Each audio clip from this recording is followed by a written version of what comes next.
بلغ العلا بكماله كشف الدجى بجماله حسنت جميع خصاله صلوا عليه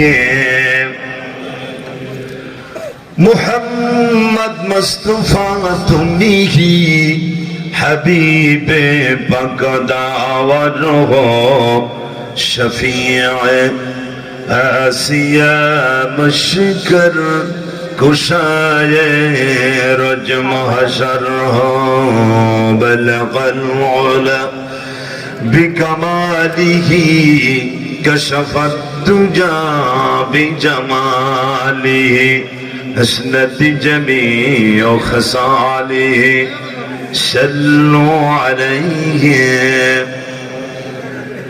نسيما جانب بطوح گجر کن جہولا محمد را خبر کن بلغ العلا بکماله كشف الدجى بجماله حسنت جميع خصاله صلوا عليه جناب صاحب الصدر حضرت مولانا عبد المنان সাহেব আজকের মাহফিলের আর উপস্থিত রয়েছেন জনাব মাওলানা ওমর ফারুক, বীর মুক্তিযোদ্ধা আমির উদ্দিন সাহেব, বীর মুক্তিযোদ্ধা আব্দুল গফুর সাহেব। আজকের মাহফিলের প্রধান আকর্ষণ কোরআন কারীমের এক সম্ভ্রান্ত একটি সম্পদ, গোটা পৃথিবী যাকে চেনে, আমরা যাকে পেয়ে অত্যন্ত গর্বিত, আনন্দিত, সৌভাগ্যশালী, শাইখ আহমদ বিন ইউসুফ আল আজহারি আতারাল্লাহু উমরাহু ওয়া বারাকাল্লাহু ফি হায়াতি। মাহফিলে উপস্থিত রয়েছেন ইমরুল হাসান জাফরি, অত্যন্ত চমৎকার কথা বলেছেন। আমাদের মাঝে কথা বলেছেন হযরত মাওলানা কারি শাহজাহান সাহেব, সম্মানিত শিক্ষাবিদ, তিনিও কথা বলেছেন হযরত মাওলানা খায়রুল বাশার, সুপ্রিয় উপস্থাপক মোস্তফা কামাল সাহেব, হাজারাত ওলামা কেরাম, মুআজ্জাজ মুকাররম দ্বীনি সুধী সমাবেশ, সামনে বসা কোরআন প্রেমিক তৌহিদি জনতা, পর্দার অন্তরালে অবস্থানরত মায়েরা, বোনেরা, মেয়েরা, সকলকে হৃদয়ের সবটুকুন ভালোবাসা, শ্রদ্ধা আর আবেগ অনুভূতিকে একত্রিত করে আমি সকলকে সালাম দিচ্ছি, সালাম পাওয়ার আশায়। আসসালামু আলাইকুম ওয়া রাহমাতুল্লাহি ওয়া বারাকাতুহু।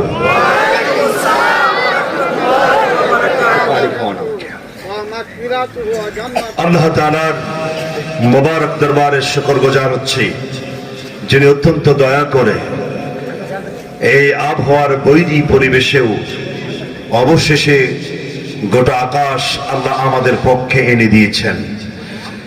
এই জন্য মহান রবের দরবারে কলিজার সবটুকুন শক্তি একত্রিত করে পুরুষ সচিত কণ্ঠে আল্লাহ তাআলার শুকরিয়া জানাচ্ছি।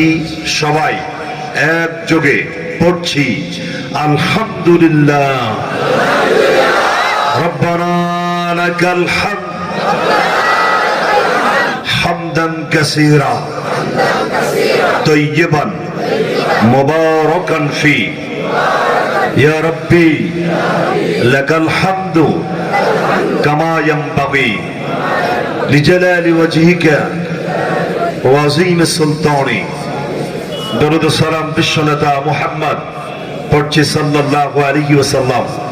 আত্মার শান্তি কামনা করছি যারা ঈমান নিয়ে শুয়ে আছেন কবরে, বিশেষ করে আল্লাহ রাব্বুল আলামিনের সিদ্ধান্ত মোতাবেক যারা তাদের জীবনকে অতিক্রম করেছেন, যারা মাটির পৃথিবী ছেড়ে চলে গেছেন, আমরা তাদের জন্য দোয়া করি আল্লাহ তাআলা তাদের জান্নাতের সর্বোচ্চ মাকাম যেন আল্লাহ তাদের জন্য বাজেট করেন বলে আমিন। সুপ্রিয় ভাইরা, আপনারা ইতিমধ্যেই শুনেছেন আমি অনেক দূর থেকে এসেছি। গতকাল রাত 10:30টায় গাড়িতে চড়েছি আর নেমেই মঞ্চে উঠেছি। মানে কতটা ব্যস্ততার মধ্য দিয়ে আপনাদের সামনে উপস্থিত হয়েছি সেটা কিছুটা হলেও, অন্ততপক্ষে কিছুটা কমন সেন্স থাকলেও এটা বুঝতে মোটেই কষ্ট হবে না যে আমি সরাসরি সেই মঞ্চে উঠেছি। আমি অনাকাঙ্ক্ষিতভাবেই উঠেছি মঞ্চে। আমি জানতাম না যে এত তাড়াতাড়ি আমাকে মঞ্চে দেওয়া হবে। এই মেসেজটা আমার কাছে ছিল না। এটা আমাদের জন্য দুঃখজনক। আমি ব্যক্তিগতভাবে এটাকে আমি খুব ডিসলাইক করি। এটা আমাকে আরো আগে থেকে জানানো দরকার ছিল। আমি গাড়ির মধ্যেই কিছুটা ফ্রি হতে পারতাম, গাড়ির মধ্যেই কিছুটা নিজেকে প্রস্তুত করতে পারতাম। তো এটা আমাদের জন্য দুঃখজনক। এটাকে আমি মাইন্ড করেছি, পরিষ্কার কথা, এটা আমি কষ্ট পেয়েছি। যাই হোক, সকল কষ্ট নিয়েই আপনাদের সামনে আমি মঞ্চে কথা বলার জন্য দাঁড়িয়েছি, বসেছি। আপনারা আমার জন্য দোয়া করুন। কথা খুব লম্বা হবে না, খুব তাড়াতাড়ি কথা শেষ হবে। আবার আল্লাহ যদি চাহেন মঞ্চ থেকে নেমেই বিদায় নেব কুষ্ঠের অভিমুখে। আল্লাহ তাআলা যেন আমাদেরকে এই সংক্ষিপ্ত পরিসরে হলেও যেন কিছু কথা বলার আর শোনার তৌফিক দান করেন বলে আমিন। আর একটু জোরে বলা যাবে কি আমিন? আমি মহাগ্রন্থ কোরআন সূরা আহজাব 21 নম্বর আয়াত তেলাওয়াত করেছি, যেখানে আল্লাহ তাআলা বলছেন বিশ্ব নবী হচ্ছেন গোটা বিশ্বের মানব গোষ্ঠীর জন্য একটি মডেল। তিনি হচ্ছেন নমুনা, তিনি হচ্ছেন উদাহরণ। যাকে মডেল মেনে জীবন অতিবাহিত করতে পারলেই জীবন হবে সুখী এবং সমৃদ্ধ। সুবহানাল্লাহ বললেন না? আমার কথা বুঝতে আপনাদের সমস্যা হচ্ছে? তাহলে সিগন্যাল দেবেন ঠাস ঠাস করে, সহজ হবে। আপনাদের জন্য সহজ হবে, আমার জন্য সহজ হবে। বিশ্বনবী আমাদের মডেল। রবীন্দ্রনাথ ঠাকুর আমার মডেল নয়, লালন ফকির আমার মডেল নয়, এদেশের কোন রাজনৈতিক ব্যক্তিত্ব আমার মডেল নয়।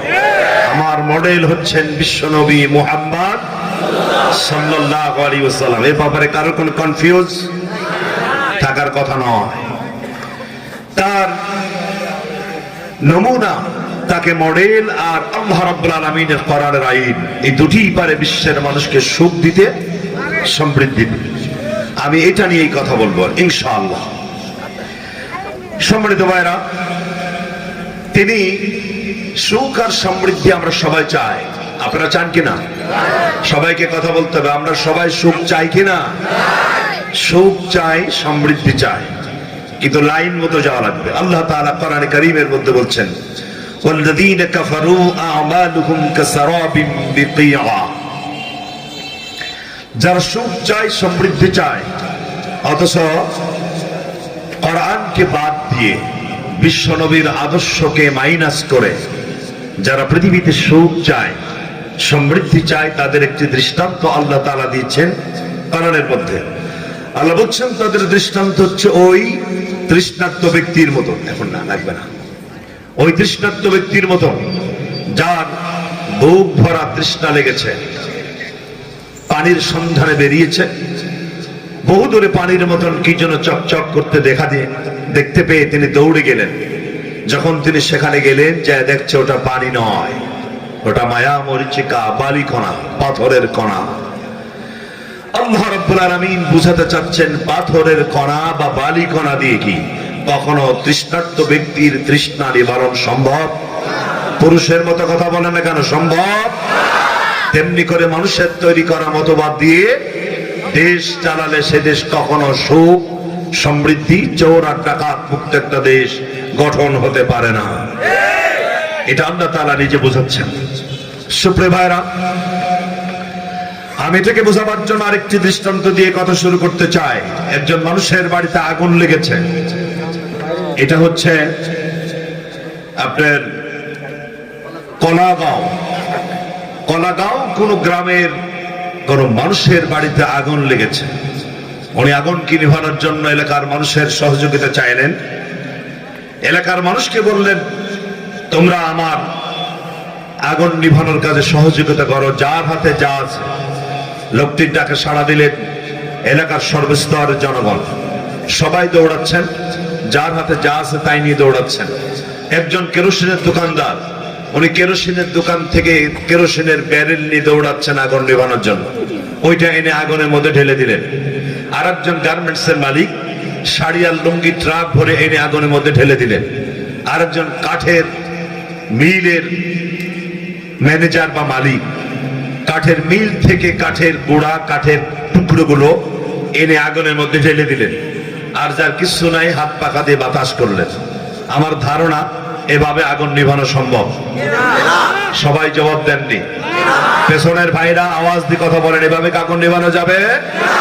আর আওয়াজ দিয়ে বলেন, এভাবে আগুন নিভানো যাবে? আগুন নিভানোর জন্য প্রয়োজন পানি অথবা বালি। আপনি আগুন নিভাবেন, দেবেন কেরোসিন, এটা দিয়ে আগুন নিভানো যায় না, বরং এটার পরিমাণ হাজারো গুণ বেড়ে যায়। আপনি সুখ চাবেন, সমৃদ্ধি চাবেন, অথচ মানব রচিত আইন দিয়ে দেশ চালাবেন, সে দেশ কখনো চোর মুক্ত, ডাকাত মুক্ত, সন্ত্রাস মুক্ত হতে পারে না। কথা ঠিক কিনা? বরং গোটা দেশ চোর আর ডাকাতে ভরে যাবে। চোর ডাকাত মুক্ত একটি দেশ সমাজ গঠন করতে হলে প্রয়োজন কোরআনের আইন আর বিশ্বনবীর আদর্শ। কথা ঠিক কিনা? আর আওয়াজ দিয়ে কথা বলতে হবে, কথা ঠিক কিনা? সুতরাং সেইটাকে সামনে নিয়েই আমরা আপনাদের সামনে কথা শুরু করতে চাই। বিমাশিয়াতিল্লাহ, বিইজনিল্লাহ, বিফাদলিল্লাহ, বিতাওফিকুল্লাহ তাআলা। আল্লাহ রাব্বুল আলামিন যেন আমাকে কিছু কথা বলার তৌফিক দান করেন বলে আমিন। সুপ্রিয় ভাইরা, বিশ্বনবী আমার আদর্শবান নেতা। তিনি তার জীবনটা যদিও 63 বছরের, কিন্তু তার জীবনটা এতটাই লম্বা, এতটাই প্রশস্ত, এতটাই গভীর, যা পরিমাপ করার যন্ত্র পৃথিবীতে নাই। সুবহানাল্লাহ বললেন না? Boundless, boundless and bottomless sea, প্রশান্ত মহাসাগরের পানি যদি কেউ টেবিল চামচ দিয়ে পরিমাপ করতে যায়, লোকটি বুদ্ধিমান না বোকা? বোকা। প্রশান্ত মহাসাগরের পানি যেমন টেবিল চামচ বা ডাউল চামচ দিয়ে পরিমাপ করা যায় না, বিশ্বনবীর জীবন চরিত্র 2-1 দিন, 2-1 মাস, 2-1 বছর, এমনকি সারা জীবনেও এটা শেষ করা সম্ভব নয়। কথা ঠিক না? তিনি আমার আদর্শবান নেতা। আমরা শুরুতেই কথা বলতে চাই, তিনি এমন একটি সময় আমাদের মাঝে এসেছিলেন, কোরআনে কারীম সে কথা রেকর্ড করেছে। আল্লাহ রাব্বুল আলামিন কোরআনে কারীমের মধ্যে চমৎকার করে জানিয়ে দিলেন, ওয়া কুনতুম আলা শাফা হুফরাতিন মিনান নারি ফাআনকাযাকুম মিনহা। মানব গোষ্ঠী যখন একেবারেই জাহান্নামের গর্তের কিনারায় দাঁড়ানো, অগ্নিকুণ্ডের একেবারেই পাশে দাঁড়ানো, সে সময় আল্লাহ তাআলা বিশ্বনবীর মাধ্যমে গোটা দেশবাসীকে জাহান্নামের অগ্নিকুণ্ড থেকে বাঁচায় দিলেন। সুবহানাল্লাহ বলেন। তিনি এসেছেনই বিশ্বের মানব গোষ্ঠীকে আগুন থেকে বাঁচাবার জন্য, অগ্নিকুণ্ড থেকে বাঁচাবার জন্য। তিনি আমার আদর্শবান নেতা। 1 নম্বর কারণ, এই পৃথিবীতে যত নেতার জন্ম হয়েছে, কোন নেতার জীবনী তার কর্মীদের কাছে স্পষ্ট নয়। আমি আবার বলছি, এই পৃথিবীতে যত নেতার জন্ম হয়েছে, কোন নেতার জীবনী তার কর্মীদের কাছে 100% স্পষ্ট নয়। কথা ঠিক না? এই পৃথিবীতে একজন মানুষের জীবন গোটা বিশ্বের মানব গোষ্ঠীর কাছে ক্লিয়ার, যার নাম মুহাম্মদ সাল্লাল্লাহু আলাইহি ওয়াসাল্লাম। আল্লাহর বিশ্বনবী জনাব মুহাম্মদুর রাসূলুল্লাহ সাল্লাল্লাহু আলাইহি সাল্লামের জীবন চরিত্র কেমন ছিল জানার জন্য বহু দূর থেকে একটা দল নবীজির কদম মোবারক আসলেন। বিশ্বনবীকে বাসায় না পেয়ে উম্মুল মুমিনিন হযরত আয়েশা সিদ্দিকা রাদিয়াল্লাহু তাআলা আনহা তাকে প্রশ্ন করা হলো, নবীজির জীবন চরিত্র কেমন ছিল? হযরত আয়েশা বললেন, সফরকারীরা, তোমরা কি মহাগ্রন্থ কোরআনে কারীম তেলাওয়াত করো নাকি? তারা বললেন, হ্যাঁ করি।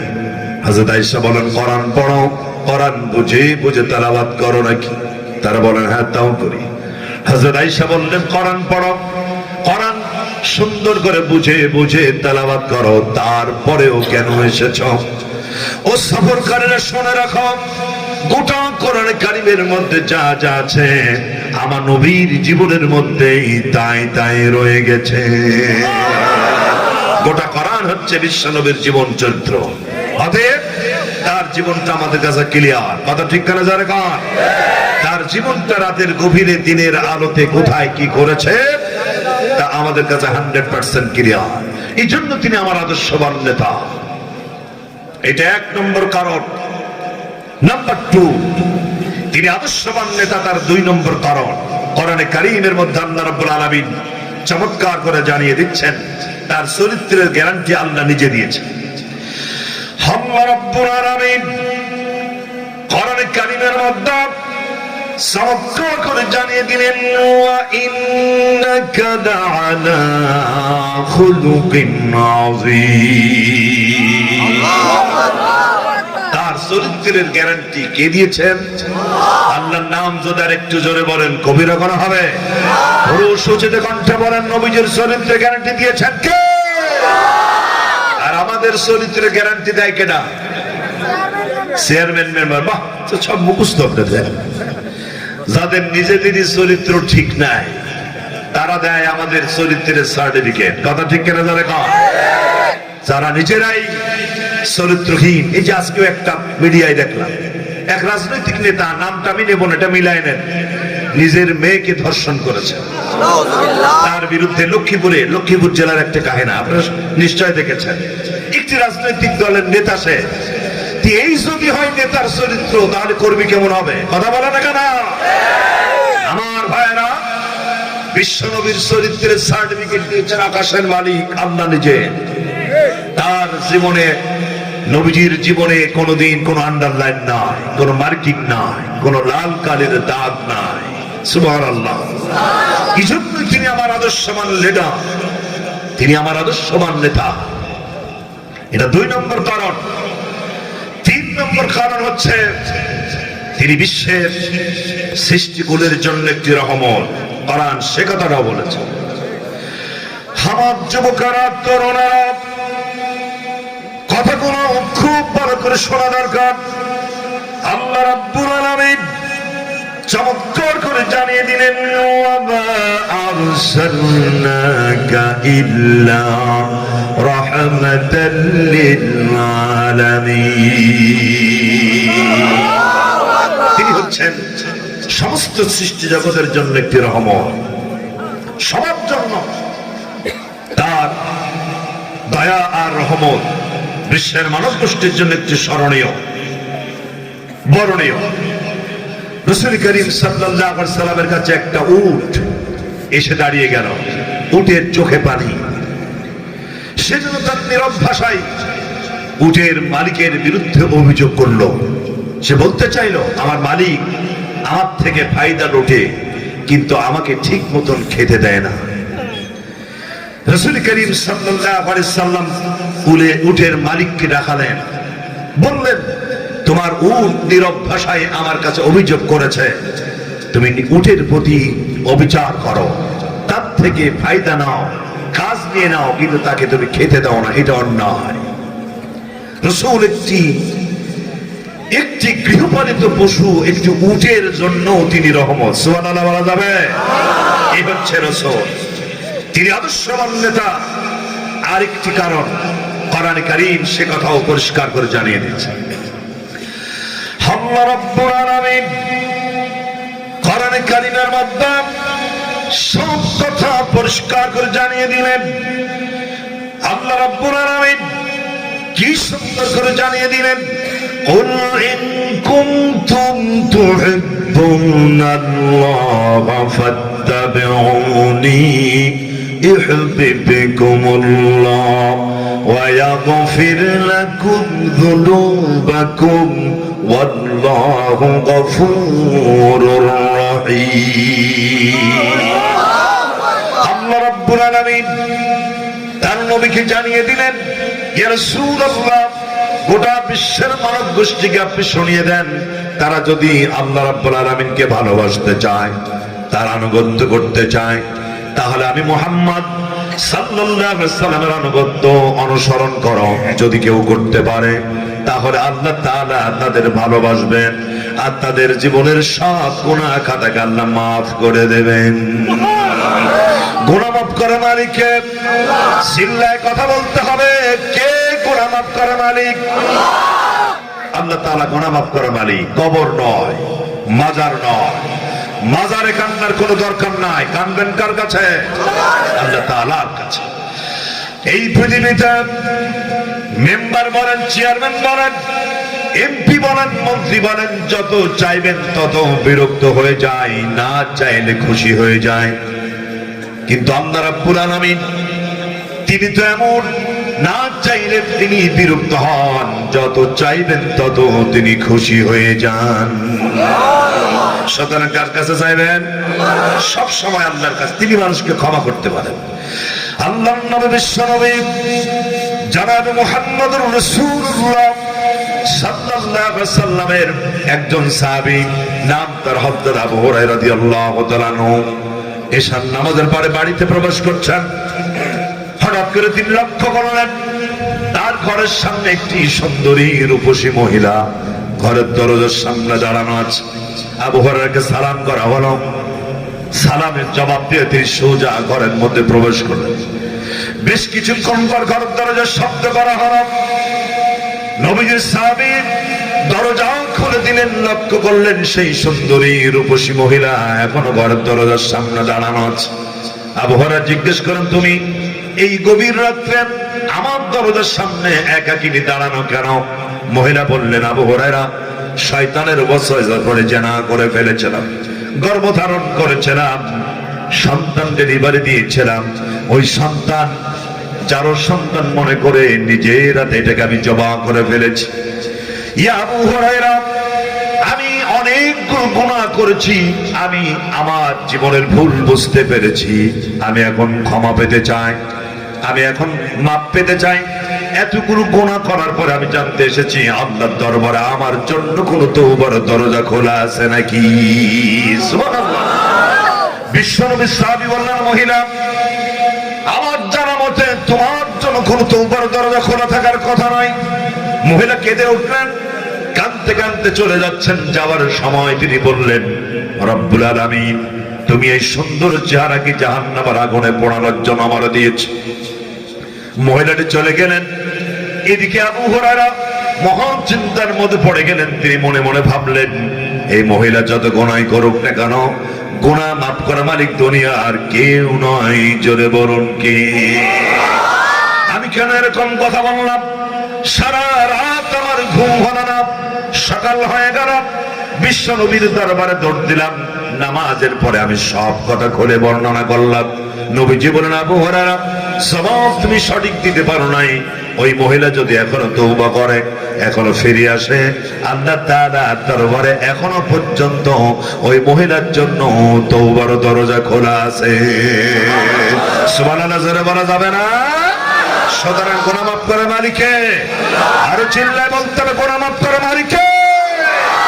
আমি তো সেই নেতার পেছনেই যেতে পারি যে নেতার অনুসরণ করলে আমার জীবনের গুনাহ মাফের গ্যারান্টি দিয়েছেন। আপনার কথা ঠিক করে ধরে বলেন।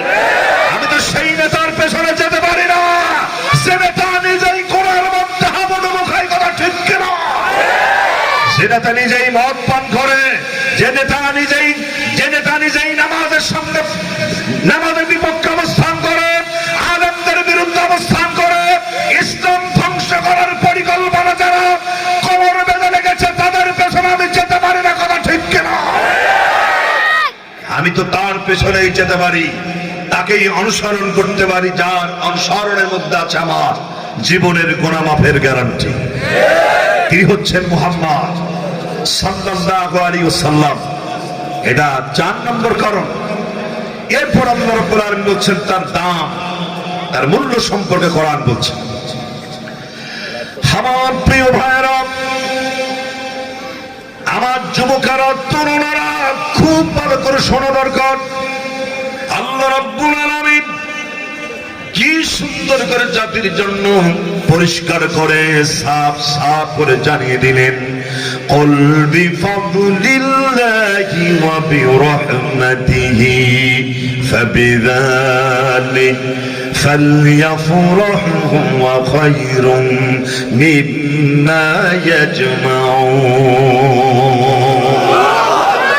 আল্লাহ রাব্বুল আলামিন বলেন, যা দিলাম আকাশে, যা দিলাম জমিনে, যা দিলাম সমুদ্রের মধ্যে, আকাশে সম্পদ কে দিয়েছেন তার নাম কি? জোরে বলতে হবে। আকাশের সম্পদ কার? অনেক সম্পদ, তার মধ্যে একটি সম্পদ হচ্ছে লোহা। বিজ্ঞানীরা আর এ ব্যাপারে কোরআনে একটি সূরা নাজিল আছে, সূরাতুল হাদিদ, লোহার নামে একটা সূরা নাজিল হয়েছে। বিজ্ঞানীরা সেখানে দেখতে পেল লোহা নাজিল করার কথা আল্লাহ বলেছেন। নাজিল মানে উপর থেকে নিচে নামা বা নিচে অবতরণ করা। এটা নিয়ে তারা চিন্তা ভাবনা শুরু করে দিল। বিজ্ঞানীদের কাজ হচ্ছে চিন্তা ভাবনা করা। আমার ভাইরা, বিজ্ঞানীরা চিন্তা ভাবনা করতে করতে এক পর্যায়ে তারা রিসার্চ করে বের করলো লোহা, বেশ কিছু লোহা মঙ্গল গ্রহে জমা আছে। আপনারা কি কথা শুনতেছেন ভাই? জি, কান মন্দির শুনবেন, আশা করি ভালো লাগবে। আচ্ছা, একটু সমস্যা, ঠিক আছে, আমরা শুরুতেই একটু সামনে সংকলন হয়নি। সামনে যার যতটুকু জায়গা আছে মেহরবানি করে পেছনের জায়গাগুলো ছেড়ে দিই, সামনে এগিয়ে বসি। নড়াচড়া করা যাবে না, মানে পেছনে যাওয়া যাবে না, সামনে আসবেন। আর জোরে সরে জিগি করে সুবহানাল্লাহ, আলহামদুলিল্লাহ, লা ইলাহা, আর জোরে সরে জিগি করে সুবহানাল্লাহ,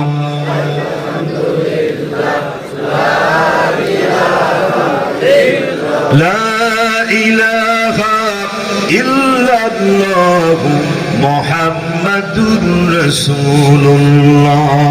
যেমন তুমি দিলে জমিন, দিয়ে আসমান, সুখের সমাজ গড়িতে দিলে,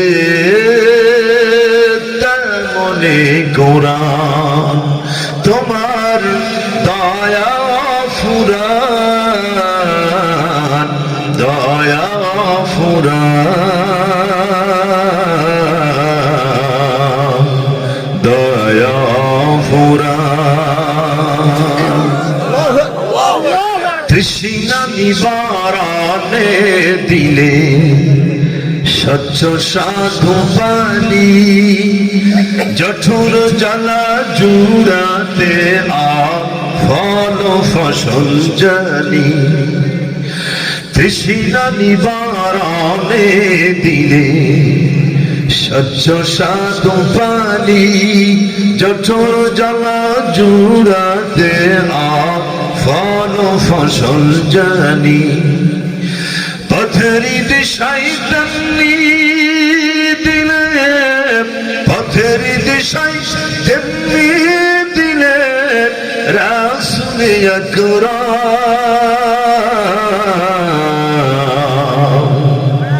রাসূলে আকরাম, রাসূলে আকরাম। মারহাবা, আরো জোরে বলা যাবে না মারহাবা? কথা বলতেছিলাম, আকাশে লোহা দিয়েছেন আল্লাহ। বিজ্ঞানীরা গবেষণা করে বলছে মঙ্গল গ্রহে বেশ কিছু লোহা জমা আছে। যে পরিমাণ মানুষ লোহা ব্যবহার করে, ছোট্ট সুচ থেকে শুরু করে এরোপ্লেন, রকেট পর্যন্ত লোহার বিকল্প নাই। মানুষ যে পরিমাণ প্রতিদিন লোহা ব্যবহার করে,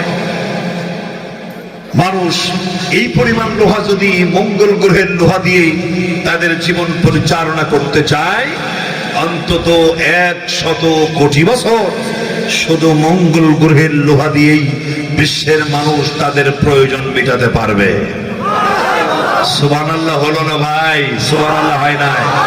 যুবকেরা চিল্লায় কথা বলা যাবে না সুবহানাল্লাহ?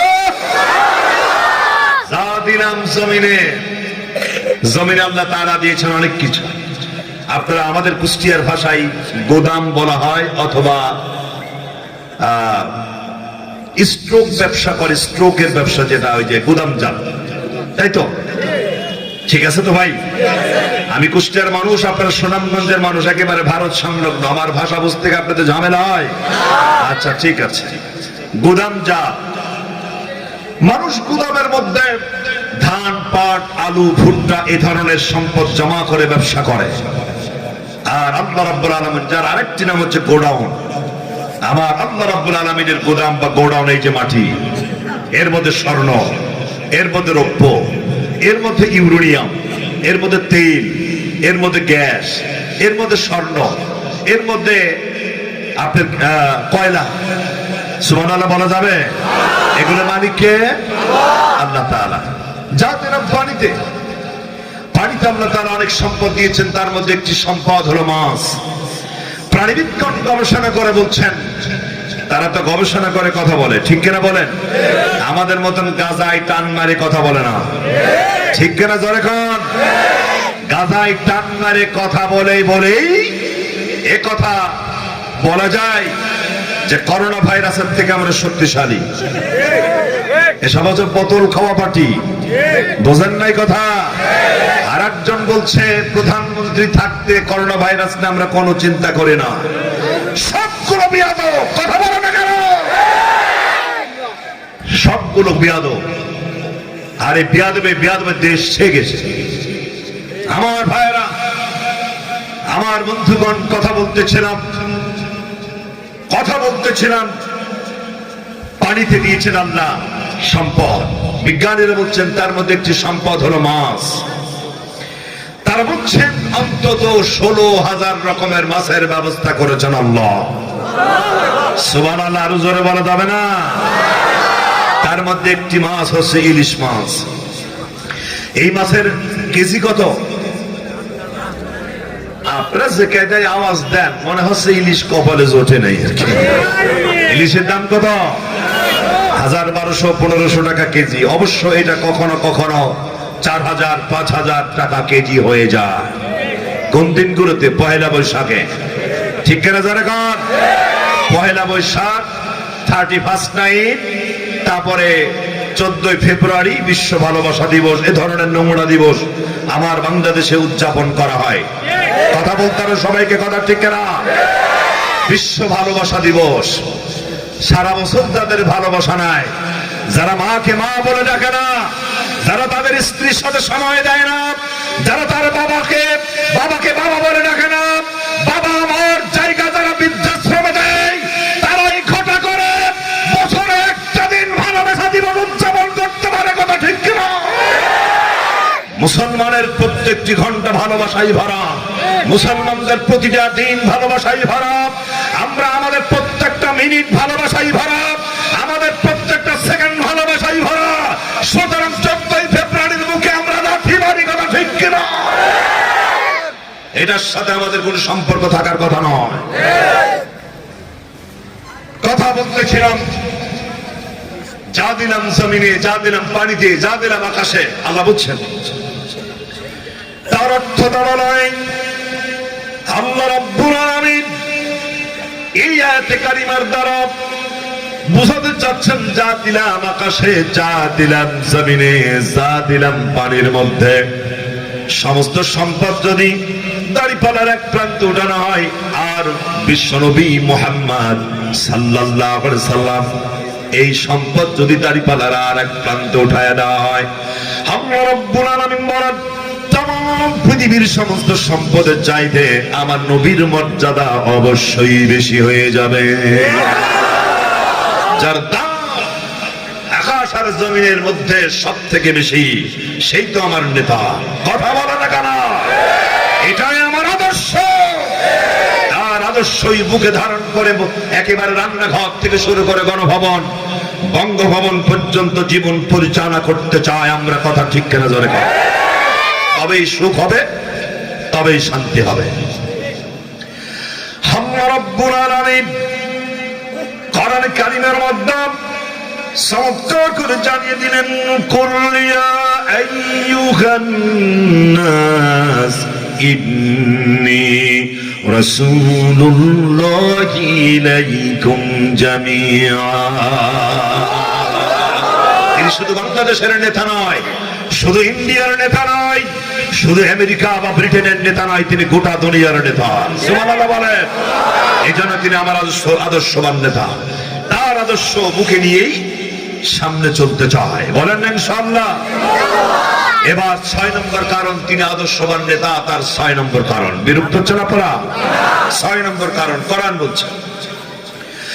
আল্লাহ রাব্বুল আলামিন কোরআনে কারিমের মধ্যে কি সুন্দর করে জাতির জন্য প্রেজেন্টেশন করে দিলেন। قد جاءكم من الله نور وكتاب مبين। আল্লাহর কাছ থেকে আসলে একটা লাইট হচ্ছে মুহাম্মদ। সঙ্গে দেওয়া হলো একটি কিতাব। কিতাবের নাম কি? কোরআনে কারীম। এই দুটিকে যারা অনুসরণ করবে তারা নিরাপদ আল্লাহর জান্নাতে যাবে। সুবহানাল্লাহ। তিনি একটি লাইট। খুব ভালো করে শুনবেন, মাথা মগজ পরিষ্কার করে, কলিজা সাফ করে কথা শোনা দরকার। আল্লাহ তাআলা তার নবীকে একটি লাইট বললেন, একটা প্রদীপ বললেন।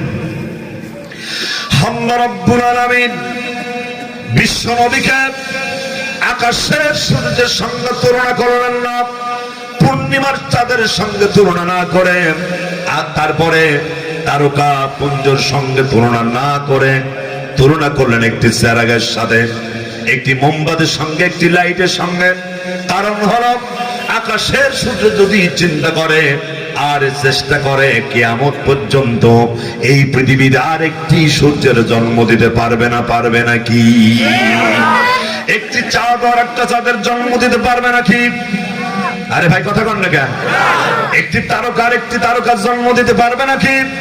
কিন্তু একটি চেরাগ অথবা একটি মোমবাতি যদি এই গ্রামের কলাগাঁও, যদি কোনো মানুষের বাড়িতে একটি লাইট জ্বলে, একটি মোমবাতি অথবা প্রদীপ জ্বলে, আর তার থেকে যদি কলাগাঁওয়ের কোনো ব্যক্তি একটু আলো নেয়, সে আলো নেওয়ার কারণে প্রথম আলো কমে যাবে নাকি? সারা গ্রামের লোক যদি আলো নেয় তাও কমবে নাকি? গোটা বাংলাদেশের মানুষ যদি আলো নেয় তাও কমবে নাকি? আর মানে হলো এটা এমন একটি লাইট, একটি লাইট থেকে গোটা পৃথিবীতে লক্ষ কোটি মোমবাতির জন্ম দেওয়া সম্ভব। তার মানে হলো বিশ্বনবী তিনি এমন একটি লাইট ছিলেন, এমন একটি প্রদীপ ছিলেন, যার সংস্পর্শ পৃথিবীতে যারা এসেছেন ওই মানুষগুলো ওই আলোয় উদ্ভাসিত হয়ে গেছেন। সুবহানাল্লাহ।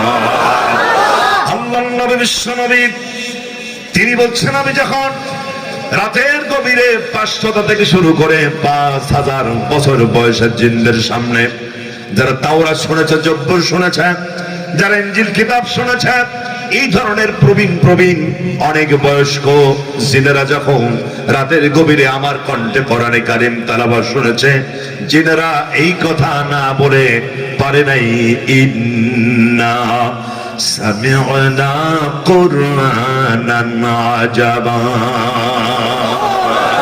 জিনেরা বলেছে আমরা একটা আশ্চর্য ধরনের কিতাব শুনেছি। আল্লাহর নবী বিশ্বনবী বলেন, জিনেরা এই কথা না বলে পারে নাই, আর সঙ্গে সঙ্গে তারা তাওহীদের ঘোষণা দিয়েছেন, আশহাদু আল্লা ইলাহা ইল্লাল্লাহ ওয়াহদাহু লা শারীকা লাহু ওয়া নাশহাদু আন্না মুহাম্মাদান আবদুহু ওয়া রাসূলুহু। পড়েন সবাই, আশহাদু আল্লা ইলাহা ইল্লাল্লাহু ওয়াহদাহু লা শারীকা লাহু ওয়া নাশহাদু আন্না মুহাম্মাদান আবদুহু ওয়া রাসূলুহু। জিনেরা মুসলমান হয়ে গেছে। সুবহানাল্লাহ বলেন। আরো আওয়াজ দিয়ে কথা বলতে হবে সুবহানাল্লাহ। আমার প্রিয় ভাইরা, বিশ্বনবীর সংস্পর্শে যারা এসেছে তারাই আটকে গেছে, জাদুর মতো তারা সেখানেই আটকে গেছে। এটা এমন একটি জিনিস আল্লাহ রাব্বুল আলামিন কোরআনে কারীমের মধ্যে বলছেন, তাহা মা আনজালনা আলাইকাল কুরআনা লিতাশকা। আর জোরে আল্লাহু আকবার। এমন একটি কিতাব যার সংস্পর্শে কেউ আসলে ভাগ্যহত হয় না, বরং এটার কাছে যারা আসে তারা ভাগ্যবান হয়ে যায়। সুবহানাল্লাহ বলেন, আরো জোরে সুবহানাল্লাহ। যত বড় জিরো হোক, কোরআনের কাছে আসলে সে হিরো হয়ে যায়।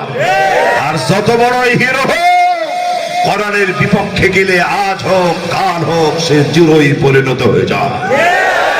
আমার ভাইয়েরা, বন্ধুগণ, বিশ্ব নবীর সংস্পর্শে যারা আসে তারাই মুসলমান হয়ে গেল। কাফেররা এই বিষয়টা খুব দারুণ ভাবে চিন্তা করতে লাগলো। যারাই যায় তারাই সেখানে আটকে যায়, তারাই মুসলমান হয়ে যায়। বিষয়টা নিয়ে তারা ভাবতে ভাবতে চিন্তা করলো কোরআন শুনতে দেওয়া যাবে না, কোরআনে বাধা দিতে হবে।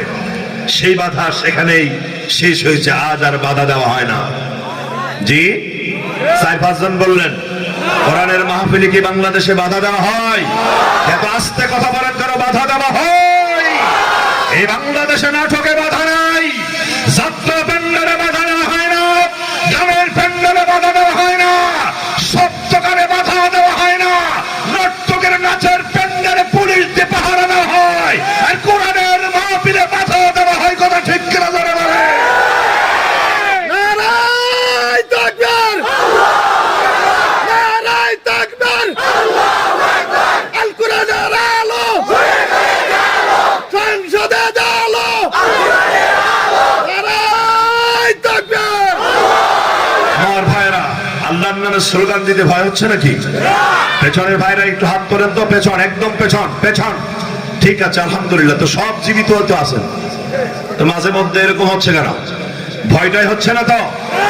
না না, অনেকে আবার ভয় পায় বউকে। আমি মাঝে মধ্যে দৃষ্টান্তটা দিই। প্রেসিডেন্ট সাহেব মন্ত্রী সাহেবকে বলছে, মিয়া এদেশের মানুষ সব থেকে বেশি ভয় পায় কারে?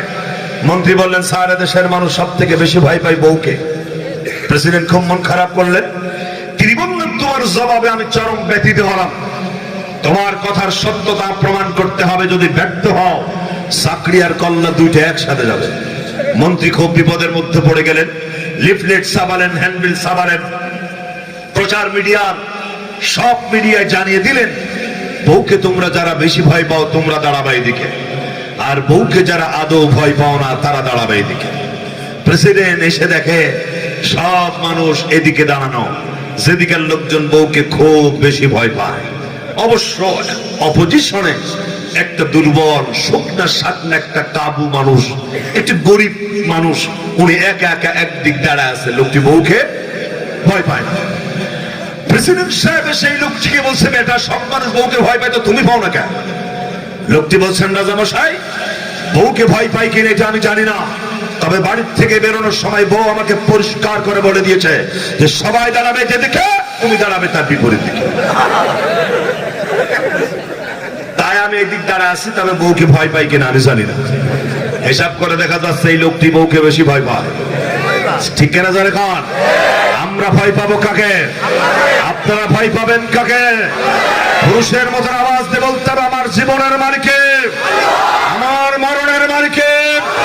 আমার যদি 1 মিনিট জীবন থেকে থাকে, সারা পৃথিবীর কাফের বেঈমানেরা পরিকল্পনা করে আমাকে যদি ফাঁসির মঞ্চ ঝোলাতে চায়, আল্লাহর কসম 1 সেকেন্ড আগেও আমার মৃত্যু ঘটাতে পারবে না, পারবে না, পারবে না। সুতরাং আল্লাহর নামে আরেকটি বার স্লোগান দেই, মাঠে ভূমিকম্প বানায় দেন, লিল্লাহে তাকবীর। কথা বলতেছিলাম, রাসূল করিম সাল্লাল্লাহু আলাইহি ওয়াসাল্লামের কোরআন তেলাওয়াতে বাধা, সেটা সে সময় ছিল, এখনো আছে। কারণ আবু জাহেল চলে গেছে, ওর নাতি পুত্র এখনো বাংলাদেশে আছে, সেটা থাকবে, কিয়ামত পর্যন্ত থাকবে। আল্লাহ রাব্বুল আলামিন কোরআনে কারীমের মধ্যে আজ থেকে ১৫০০ বছর আগে সেই কাফেরদের নোংরা পরিকল্পনা কোরআনে কারীমের মধ্যে আল্লাহ তাআলা কোট করে দিলেন। ওয়াকালাল্লাযীনা কাফারু লা তাসমাউ লিহাযাল কুরআন ওয়ালগাউ ফীহি লাআল্লাকুম তাগলিবুন। কাফেররা সিদ্ধান্ত নিল কোরআন শুনতে দেওয়া যাবে না। আমি জিজ্ঞেস করতে চাই, কোরআনে বাধা দিয়ে সে কোরআন কি বন্ধ হয়েছে না এর গতিবেগ আরো বেড়েছে? এটা বাড়বে, এটাই স্বাভাবিক, এটাই স্বাভাবিক, এটাই স্বাভাবিক। রাত যত গভীর হয় সকাল ততটাই এগিয়ে আসে, ঠিক কিনা ভাই? সুতরাং পেটে ডেলিভারির যন্ত্রণা যত বাড়ে সন্তান ভূমিষ্ঠর সময় তত এগিয়ে আসে। এই বাংলাদেশের প্রসব বেদনা শুরু হয়েছে, এই বাংলাদেশের প্রসব বেদনা শুরু হয়েছে। আমরা লক্ষ্য করছি, আমরা অনুমান করছি অতি সত্তর এই প্রসব বেদনার মধ্য দিয়ে এমন একটা সন্তানের জন্ম হবে এই বাংলাদেশে, যার মাধ্যমে বাংলাদেশে কোরআনের পতাকা উড়বেই উড়বেই, ঠিক না? আমরা সেই অপেক্ষায় আছি। আল্লাহ যেন সেটা তৌফিক দেন বলে আমি। কাফেররা সিদ্ধান্ত নিল কোরআন শুনতে দেওয়া যাবে না, দারুন নাদোয়ার বৈঠকে বসে সিদ্ধান্ত ফাইনাল হলো, কিন্তু এখানেও তারা ব্যর্থ হয়ে গেল। এবার তারা পরিকল্পনা করলো আল্লাহর নবী বিশ্ব নবীর বিরুদ্ধে অপপ্রচার। আমার যুবকেরা, তরুণেরা, আমার মায়েরা, আমার পিতারা, কান বন্ধ করে শুনতে হবে। এই বাংলাদেশের কৃষক সমাজ থেকে শুরু করে ইউনিভার্সিটির ছাত্র ও শিক্ষক পর্যন্ত বাংলাদেশের মানুষেরা বাংলাদেশের বিভিন্ন পর্যটন এলাকায় যাতায়াত করে, করে কিনা? জোরে বলুন, করে কিনা? এই বাংলাদেশের ওই রংপুরের ভিন্ন জগৎ, এরপরে দিনাজপুরের স্বপ্নপুর, বগুড়ার মহেস্থানগড়, সিলেটের জাফলং মাদক কুণ্ড, শাহজালালের মাজার, তারপর আপনাদের নাকের ডোগায় শিমুল বাগান আছে না, শিমুল বাগান, এরপরে সাতক্ষীরার মুন্টুমেরাম বাগান, কক্সবাজারের সমুদ্র সৈকত, হিমছড়ি, সব দেখার জন্য বাংলাদেশের বিভিন্ন পর্যটকেরা যাতায়াত করে। বিশ্বের বিভিন্ন অঞ্চল থেকে যখন মক্কা মদিনা দেখার জন্য মানুষ আসতে লাগলো, সেই মানুষদের যখন আসতে লাগলো তখন কাফের নেতা আবু জাহেল ওই মানুষগুলোর কাছে কাছে নিজে কাছে যে বলতে লাগলো, আমাদের দেশে এমন একটি পাগল আসছে যার কাছেও যাওয়া যাবে না, কথাও শোনা যাবে না, নিষিদ্ধ জিনিসের প্রতি আকর্ষণ সারা জীবনে বেশি। কথা ঠিক কিনা যারা বলে? পর্যটকেরা মনে মনে ভাবতে লাগলো, পাগলের কাছে যাওয়া যাবে না, কথা শোনা যাবে না, পাগল দেখা দরকার। বললেন না, আকর্ষণ বাড়লো না কমলো? বেড়ে গেছে। পর্যটকেরা মনে মনে ভাবতে লাগলো পাগল দেখা দরকার।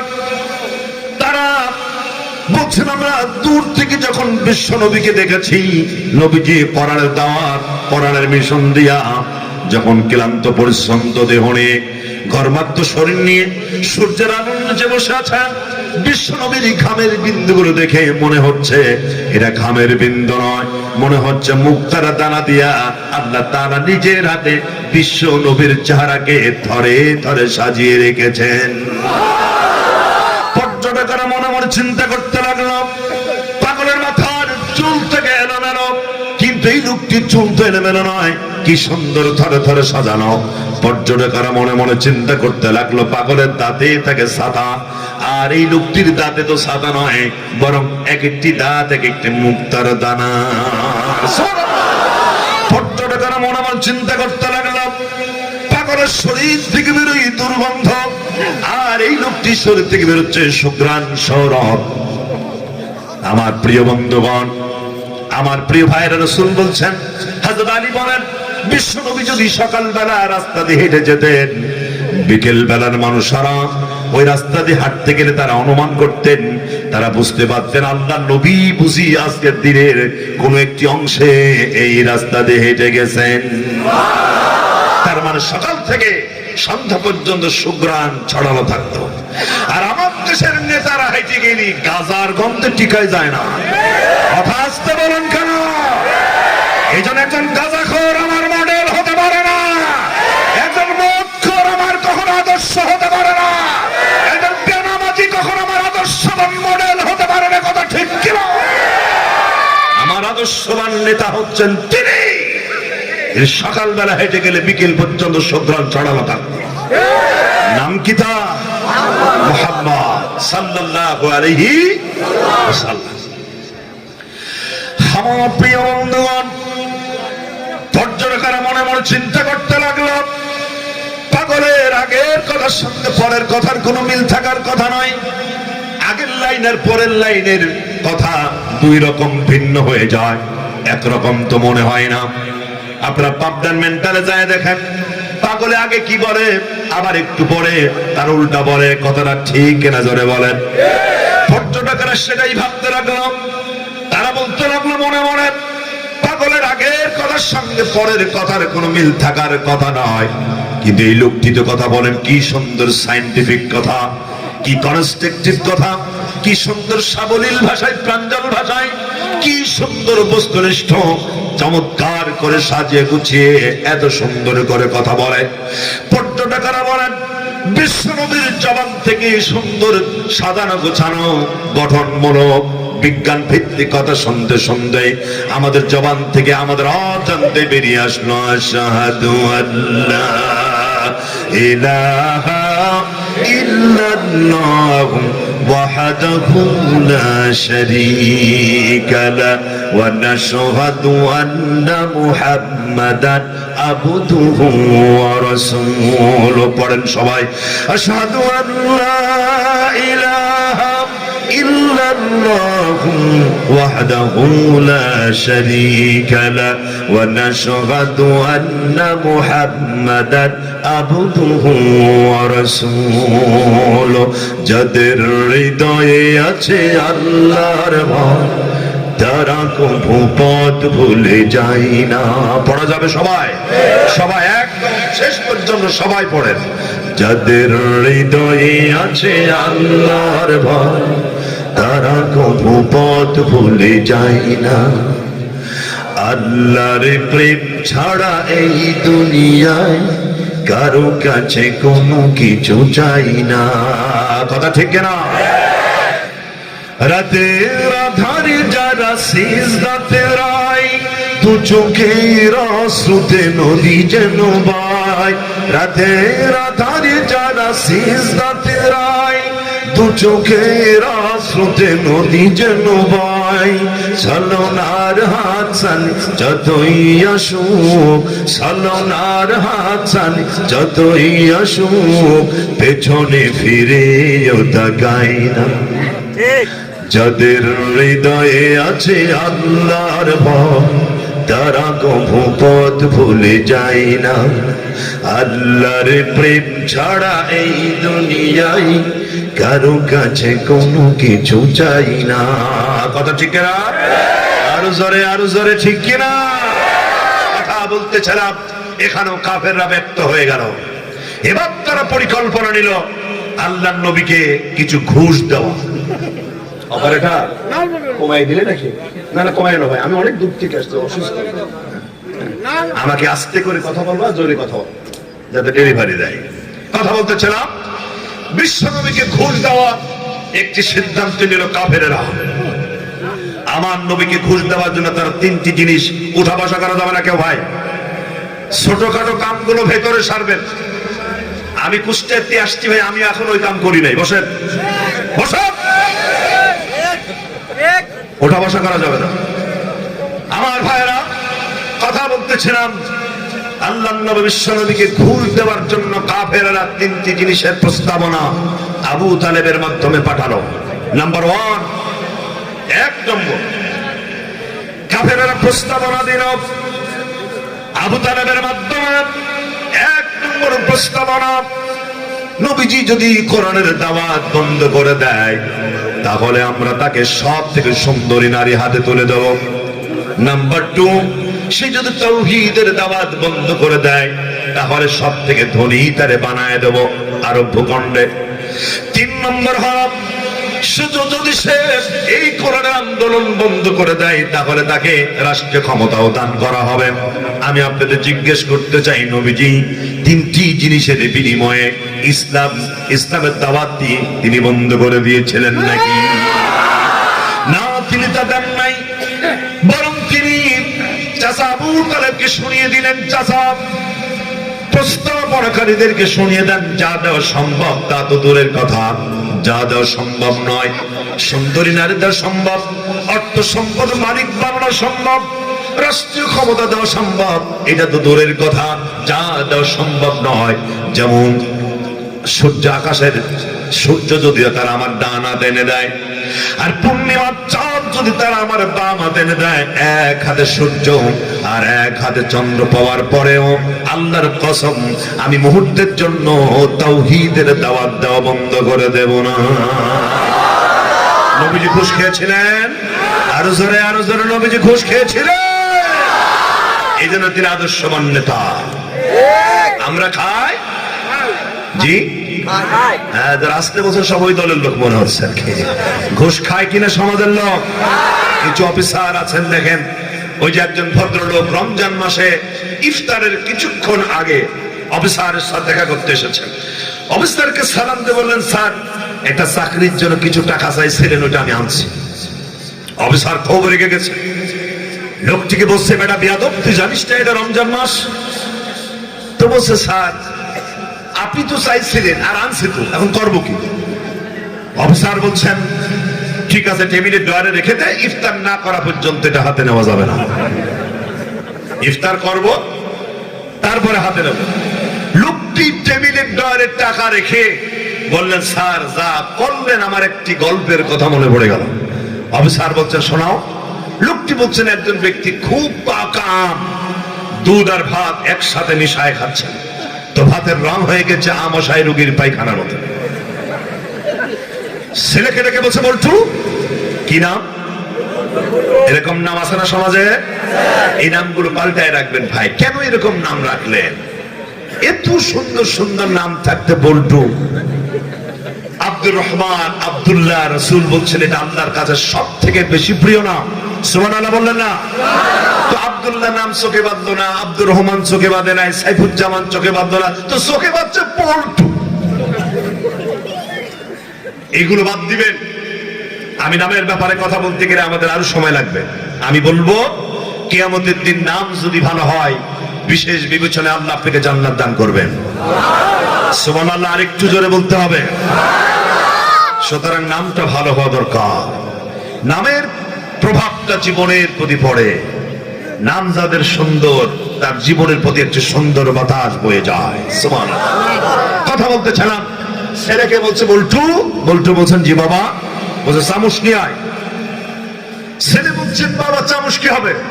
বলছে, ভাত খাবো। ছেলে বলছেন, ভাত তো হাত দিয়ে খাচ্ছেন, আবার চামচ লাগবে কেন?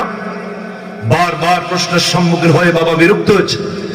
ছেলেকে ধমক দিয়ে বলছেন, বেটা শুধু তর্ক করিস, আমটা এত বেশি পাকা, দুধ আর ভাত আর আম একসাথে মিশানোর কারণে ভাতের রং হয়ে গেছে আমশাই রোগীর পায়খানার মতো। অতএব হাত দিকে তো লজ্জা করে, চামচ নিয়ে আয়। চামচ দিয়ে খাবো। অফিসারকে লোকটি বোঝাতে চাইলেন, স্যার ইফতারের আগে ঘুষ খাওয়া যায় না, ইফতারের পরে বুঝে ঘুষ খাওয়া যায়। হাত দিয়ে খেতে ঘৃণা করে, চামচ দিয়ে খেতে খারাপ লাগে না। এরকম এক শ্রেণীর জাতি আমাদের মাঝে আছে না নাই? চিল্লায় কথা বলতে হবে, আছে না নাই? ঘুষ মানুষের সংসারে অশান্তি সৃষ্টি করে। যারা নিয়মিত ঘুষখোর, তাদের পরিবার শান্তি নাই। দেখেন, হয় ছেলে অ্যাবনরমাল, না হলে মেয়ে অ্যাবনরমাল, অথবা ছেলে মেয়ে দুটাই বাবা মার কথা শোনে না। আছে না নাই এরকম? ঘুষের টাকা পরিহার করতে হবে, আল্লাহর কসম। ঘুষের টাকা দিয়ে খাসির গোশত কিনে আপনি খাচ্ছেন না, আপনি কুকুরের গোশত খাচ্ছেন, আপনি শুকরের গোশত খান, কথা ঠিক কিনা? সুতরাং ঘুষ পরিহার করতে হবে।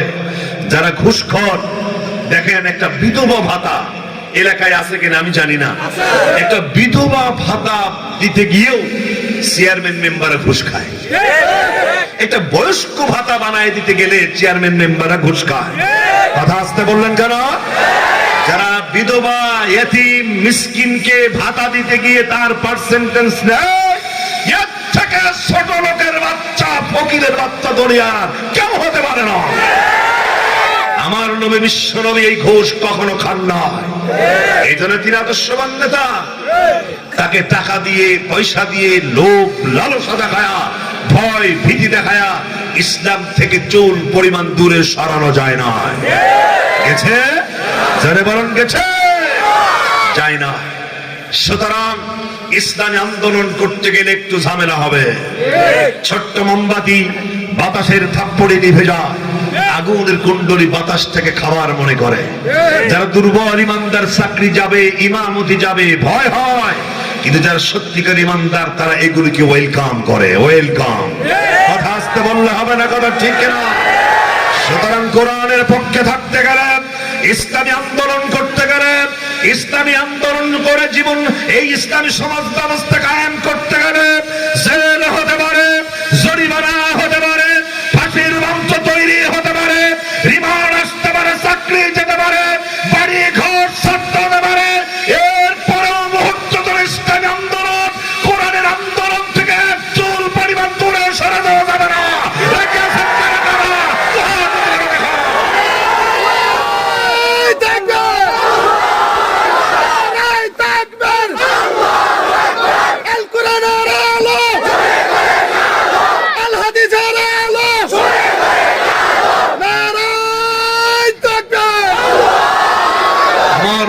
বিরক্ত হচ্ছেন?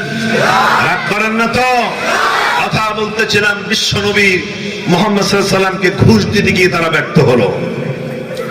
এরপর তারা চিন্তা করলো নবীজিকে একেবারে শেষ করে দেওয়া হবে।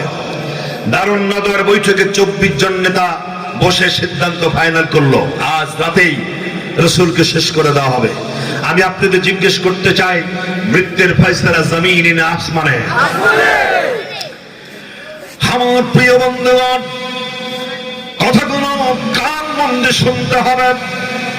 আল্লাহর নবী জনাব মুহাম্মদুর রাসূলুল্লাহ সাল্লাল্লাহু আলাইহি সাল্লামকে আজ রাতের মধ্যেই শেষ করে দেওয়া হবে, এই সিদ্ধান্ত নিয়ে নিল কাফের নেতারা। আল্লাহ রাব্বুল আলামিন এই কাফেরদের সিদ্ধান্তের মেসেজ বিশ্ব নবীকে মুহূর্তের জন্য সেন্ড করে দিলেন, মেসেজ থ্রো করে দিলেন নবীজিকে জানিয়ে দিলেন, ইয়া রাসূলুল্লাহ, এক মুহূর্ত থাকা যাবে না, এখন মক্কা থেকে মদিনায় চলে যেতে হবে। নবীজি পুটলা মাথায় নিলেন, ঘরের বাইরে বেরোলেন, লক্ষ্য করলেন কাফের নেতারা নগ্ন তরবারি নিয়ে ঘরের চতুর্দিকে দাঁড়ানো। আল্লাহর নবী বিশ্ব নবী আল্লাহর নির্দেশে এক মুষ্টি বালি নিলেন আর কাফেরদের চোখের দিকে ছুড়ে মারলেন। প্রতিটি কাফের চোখের কোণায় বালির কণা পৌঁছে গেল। জোরে বলুন সুবহানাল্লাহ। বিশ্ব নবী দিয়ে নিয়ে গেলেন, কাফেরেরা চোখ দলাদলি শুরু করলো, আর ইতিমধ্যেই নবীজি বেরিয়ে গেলেন। সঙ্গে সঙ্গে আল্লাহ রাব্বুল আলামিন কোরআন নাযিল করে জানিয়ে দিলেন, ওয়ামা রামাইতা ইয রামাইতা ওয়ালাকিন্নাল্লাহা রামা। আল্লাহ রাব্বুল আলামিন জানিয়ে দিলেন, ইয়া রাসূলুল্লাহ, আপনি শুধু বালি নিক্ষেপ করেছিলেন আর কাফেরদের চোখের মধ্যে বালির কণা পৌঁছে দেওয়ার দায়িত্ব আমি আল্লাহ তাআলা নিজের হাতে গ্রহণ করে নিয়েছিলাম। সে আল্লাহ এখন আর নাই, থাকলেও বুড়া হয়ে গেছে। যে সে আল্লাহ আছেন না নাই? আল্লাহ রাব্বুল আলামিন সূরাতুল বাকারা 255 নম্বর আয়াত, আয়াতুল কুরসির বুকের মধ্যে আল্লাহ রাব্বুল আলামিন চমৎকার করে নিজের স্থায়িত্বের গ্যারান্টি, নিজের লংজিভিটির গ্যারান্টি চমৎকার করে জানিয়ে দিলেন। আল্লাহু লা ইলাহা ইল্লা হুয়াল হাইয়ুল কাইয়ুম। যারা জানেন পড়েন সবাই, আল্লাহু লা ইলাহা ইল্লা হুয়াল হাইয়ুল কাইয়ুম।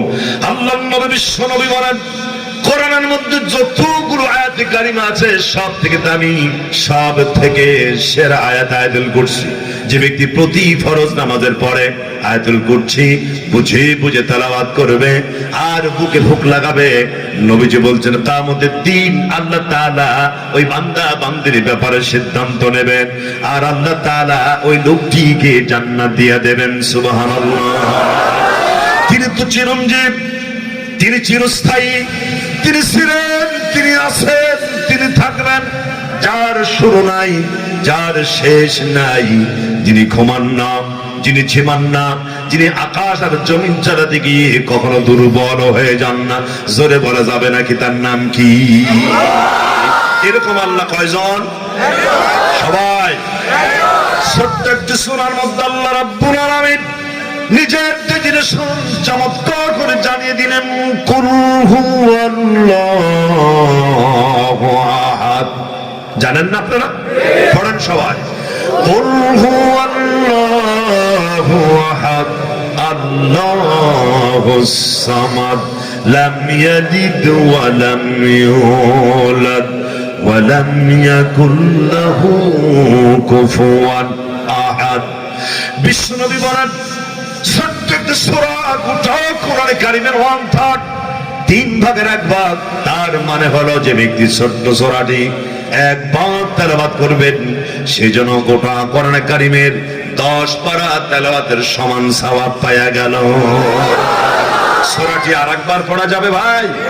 সবাই পড়েন, কুল হুয়াল্লাহু আহাদ আল্লাহুস সামাদ লাম ইয়ালিদ ওয়া লাম ইউলাদ ওয়া লাম ইয়াকুল লাহু কুফুয়ান আহাদ।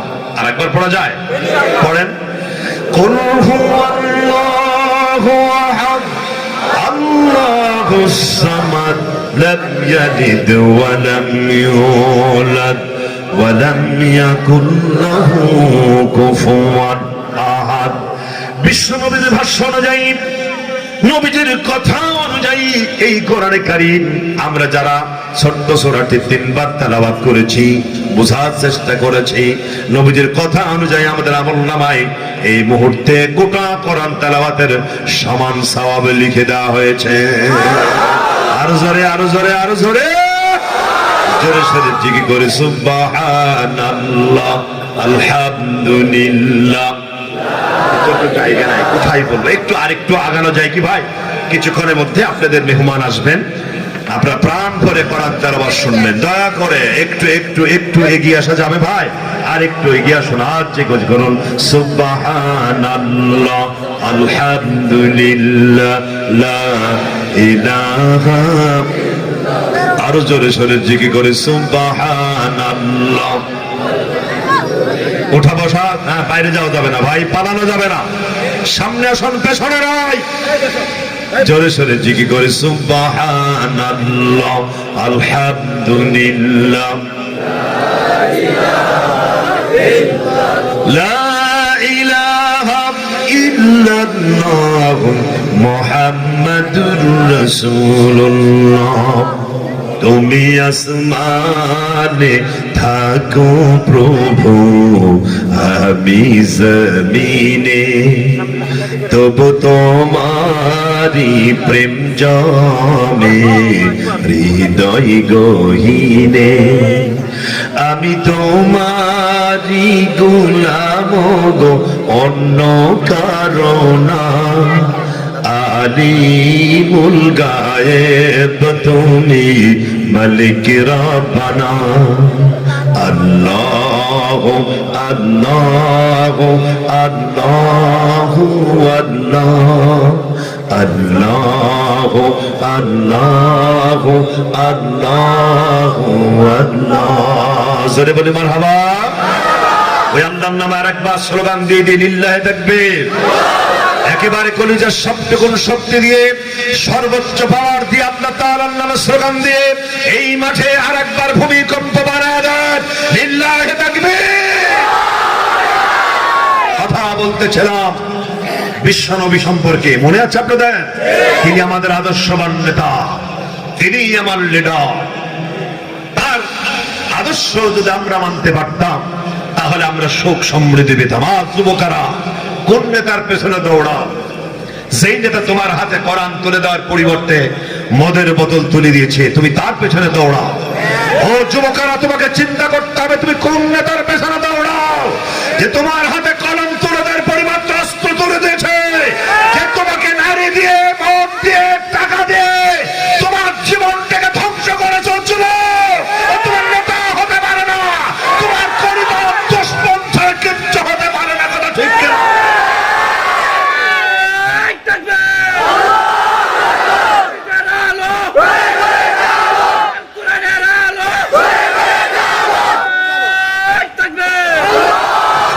কোরআনে কারীমের পক্ষে আসো, এই কোরআন কারীমের পক্ষে যদি আসো তাহলে তোমার থেকে জন্ম নেবে সাইয়্যিদ কুতুব, জোরে বলুন ঠিক না?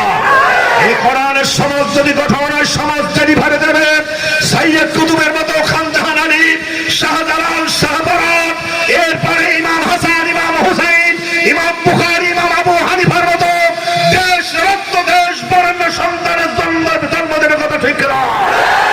আর কোরআন দিয়ে যদি সমাজ গঠিত না হয় তাহলে সমাজ জানি বাড়ি দেবে ঐশীর মতো একটা নোংরা মেয়ে, পরিমরির মতো একটা অসভ্য মেয়ে, শাহেদ খানের মতো একটা অসভ্য জানোয়ারের জন্ম দেবে বাংলাদেশে। সেই সাথে জন্ম দেবে টাকলা মুরাদ খানের মতো একটা অসভ্য জানোয়ারের জন্ম দেবে।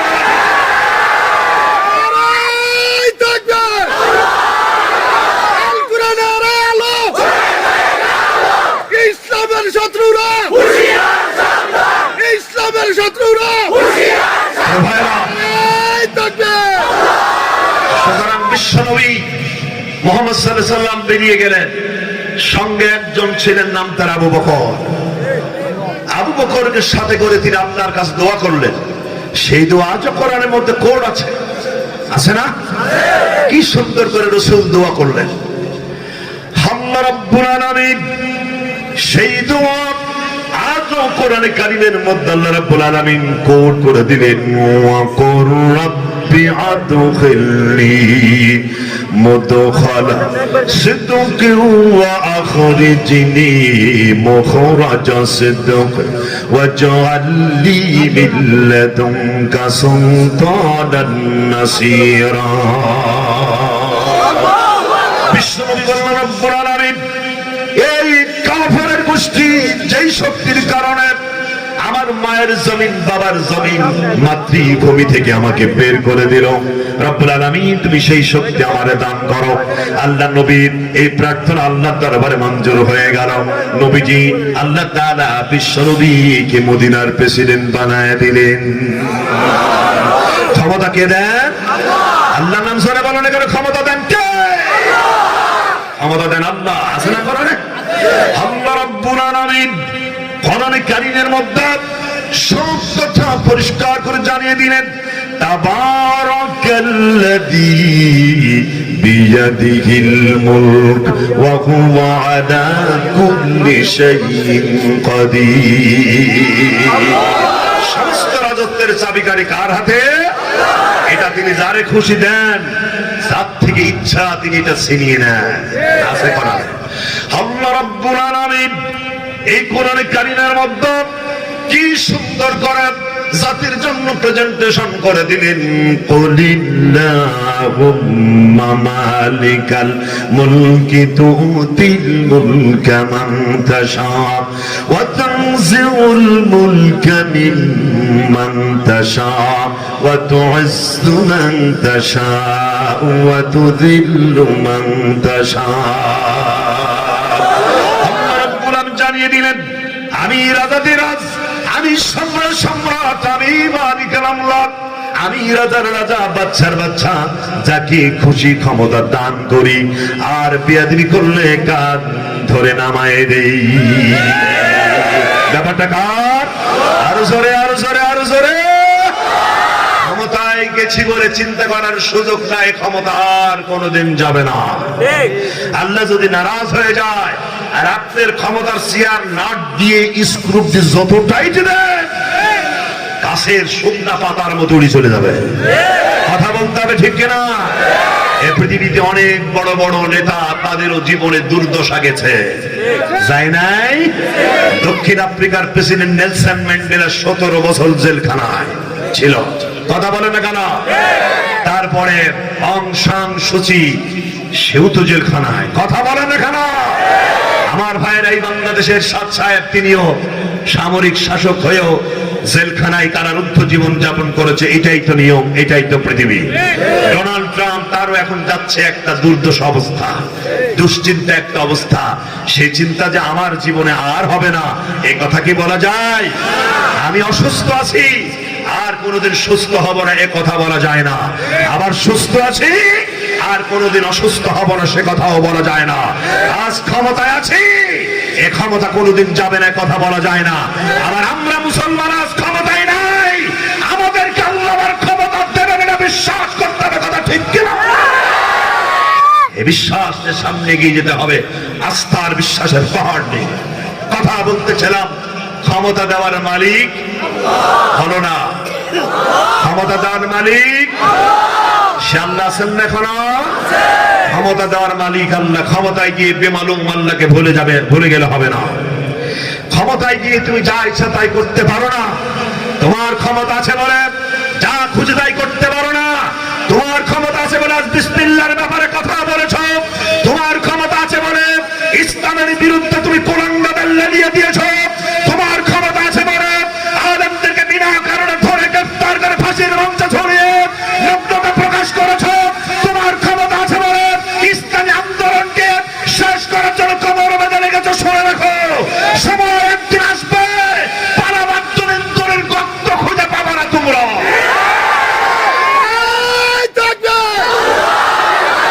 ইসলামের শত্রুরা, ইসলামের শত্রুরা, নারায়ে তাকবীর। আমার ভাইরা, এটা সকাল সন্ধ্যা হয়ে যাচ্ছে, সামনের লোক স্লোগান দেন, পেছন গুলো দেন না কেন? পেছনের লোক হাত তোলেন তো দেখি। এগুলো কি ভেজাল? ভেজাল না তো ঠিকই আছেন। সবাই একবারে স্লোগান দেন, লিল্লাহে তাকবীর। এটা আমাদের আস্থা, এটা আমাদের বিশ্বাস, এটা আমাদের ইজ্জত, এটা আমাদের কলিজা। মুসলমানদের সব থেকে বড় অস্ত্র হচ্ছে লিল্লাহে তাকবীর, আল্লাহু আকবার। কথা ঠিক কিনা? আমি যেদিন জন্ম নিয়েছিলাম আমার কানে এই শব্দই দেওয়া হয়েছিল, শব্দটা ছিল আল্লাহু আকবার। আমি জিজ্ঞেস করতে চাই, আমার আযানের প্রথম শব্দ কি? সবাইকে বলতে হবে, আমার ইকামতের প্রথম শব্দ কি? আমার নামাজের প্রথম শব্দ কি? আমার জানাজার নামাজের প্রথম শব্দ কি? আমার ঈদের নামাজের প্রথম শব্দ কি? সুতরাং স্লোগান তো একটাই, লিল্লাহে তাকবীর। নামাজ আল্লাহু আকবার বলে সমস্যা না, আজানে দিলে সমস্যা নাই, একামতে সমস্যা নাই, রাজপথে মিছিল করলেই যাবে না। কথা বলেন না কেন? আমার বন্ধুগণ, কথা বলতেছিলাম, বিশ্ব নবীকে মদিনার প্রেসিডেন্ট বানায় দিলেন। দেখেন নেতা কারে বলে, আমরা নেতার গুণাগুণ কথা বলতেছিলাম। রাসূল এবার মদিনায় মক্কা আসতেছেন, সাথে আজ একজন আবু বকর নয়, 10,000 আবু বকর। সুবহানাল্লাহ। বাড়ি যায় কোয়েন আরো জোরে। একজন নিয়ে তিনি চলে গেছিলেন রাতের গভীরে, কখনো উত্তরে, কখনো দক্ষিণে, কখনো উল্টা পথে, কখনো সোজা পথে, কখনো গর্তে। আজ রাসূল পালিয়ে নয়, উল্টা পথে নয়, একজন সাহাবী না, 10,000 সেনাবাহিনী, 10,000 সেনাবাহিনী হাতে 10,000 ঝকঝকে তরবারি। অপেক্ষা করুন, সময় আসবে। অপেক্ষা করুন, সময় আসবে ইনশাআল্লাহ। হতাশ হওয়ার দরকার নাই, আস্থা রাখেন আর বিশ্বাস রাখেন আমার আল্লাহর উপরে। সময় আসবে, ঠিক কিনা? কথা বলতেছিলাম, রাসূল এবার মক্কা বিজয় করার জন্য আসছেন, সাথে 10,000 সাহাবী।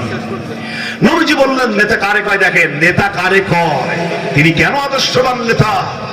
রাসূল বললেন, তোমরা 3টি কাজ করবা না, 3টি কাজ করবা। যেই 3টি কাজ করবা না, তার 1 নম্বর হচ্ছে কোন নারীর গায়ে হাত দিবা না। সুবহানাল্লাহ বললেন না? আজ মিছিল করা হয়, ইসলাম নাকি নারীকে ঠকিয়েছে, ইসলাম নাকি নারীর প্রতি জুলুম করেছে, ইসলাম নাকি নারীকে আটকে রেখেছে, প্যাকেটিং করেছে, নির্যাতন করছে, হক নষ্ট করেছে। এর থেকে টাটকা মিথ্যা কথা আর কিছুই হতে পারে না, ঠিক না? ইসলাম নারীকে যে সম্মান দিয়েছে, তার 100 ভাগের 1 ভাগ বিশ্বের কোন নেতা দিতে পারে না। ইসলাম নারীর মর্যাদা 1,500 বছর আগেই রাসূল বললেন, তোমরা নারীর গায়ে কেউ হাত দিতে পারবে না। এই হচ্ছে নেতা, এরা বলে নেতা। নবীজি বললেন, তোমরা শিশুর গায়ে হাত দিতে পারবে না, কারণ শিশুরা নিরপরাধ। এই হচ্ছে নেতা। আর আমার দেশে সন্তানের পিতার অপরাধের জের ধরে সন্তানকে চাকরিচ্যুত করা হয়, চাকরি থেকে বাড়ি পাঠানো হয়। কথা আসতে বলেন কেন? রাসূল বললেন, তোমরা ফলবান বৃক্ষ কর্তন করবে না। আজ বলা হয় গাছ লাগাও, জীবন বাঁচাও, গাছ লাগাও, সমাজ বাঁচাও, গাছ লাগাও, পরিবেশ বাঁচাও। অথচ এই স্লোগান 1,500 বছর আগেই রাসূল দিয়েছেন, গাছ লাগানো সুন্নাহ, গাছ লাগানো সদকা জারিয়া। সুবহানাল্লাহ। নবীজি বললেন, 3টি কাজ করবা। 1 হচ্ছে পায়খানা বানাবা কম, 2 হচ্ছে চুলা বানাবা বেশি, 3 নম্বর হচ্ছে আবু সুফিয়ান আমার শত্রু, এর ঘরে যে পালাবে তারা মাফ করে দিবা। সুবহানাল্লাহ বাকি থাক আরো জোরে। আরে ভাই, সুনামগঞ্জের মানুষ পাহাড়ের পাশে, আপনাদের বসবাস, এত আস্তে কথা বলেন কেন? কলিজা পাহাড়ের মধ্যে শক্ত করে বলেন কেন? আল্লাহু আকবার। রাসূল বললেন তিনটি কাজ করবে, তার একটি হচ্ছে আবু সুফিয়ান আমার শত্রু, ওর ঘরে যে পালাবে ওরে মাফ করে দিবে। কি ব্রড মাইন্ড, কি মাইন্ডের মানুষ, কি নেতা! এরে বলে নেতা। আর আমার দেশের নেতা বউ নাই, নামাজ নাই, রোজা নাই, হজ নাই, যাকাত নাই, শুধু গো বড় বড় মোষ। আমি মোষগুলো দেখি আর ভাবি রে, এরা হাসে না কান্দে আল্লাহ ভালো জানে। মানে হাসিও বোঝা যায় না, কখন কান্দে তাও টের পাওয়া যায় না। আমি মাঝে মধ্যে চিন্তা করি এরা দই খায় কেমনি এত বড় মোষ? আছে না নাই এরকম মশালা? আছে। রাসূল বলছেন, দেখেন রাসূল কেমন নেতা ছিলেন। নবীজির কথা মতো তাই হয়ে গেল, পায়খানা হয়ে গেল কম, চোরা হলো বেশি। আবু সুফিয়ান একটা দল আবু সুফিয়ান পাঠালো। আবু সুফিয়ান বলল, দেখাই মুহাম্মদ জনগণ কত গুণী আয়, আমি লড়াই করব, প্রস্তুতি নেব, আমাকে মেসেজ কর, জনগণ কত গণনা করে আসো। আল্লাহর নবী বলে, বিশ্ব নবী সাহাবীদের নির্দেশ করেছেন, তোমরা চুলা বানাবা বেশি, রান্নার জায়গা বেশি করবা। দলবল যায় রান্নার জায়গা দেখে ফিরে এসে বলছে, আবু সুফিয়ান মানুষ গুনবো কি, চুলা গুনে শেষ করতে পারি নাই। আবু সুফিয়ান রাগ করে বলল, বিয়াদবের দল পাঠালাম, মানুষ গুনতে গুনে চুলা। ওই দল বাদ দিয়ে আর এক দল পাঠানো হলো। বিশ্বনবী বলেছেন, পায়খানা বানাবে কম। পরবর্তী দিন সকালবেলা এক একটি পায়খানার সামনে বিশাল বিশাল লাইন। ওই লাইন দেখে দ্বিতীয় দল ফিরে এসে মেসেজ করলেন, আবু সুফিয়ান মানুষ গুনবো কি, এক একটি পায়খানার সামনে যে লাইন, লাইন গুনে শেষ করতে পারি নাই। আবু সুফিয়ানের চোখ বড় বড় হয়ে গেল। কাফেররা কচু পাতার মতো, কলা পাতার মতো থরথর করে কাঁপতে লাগলো।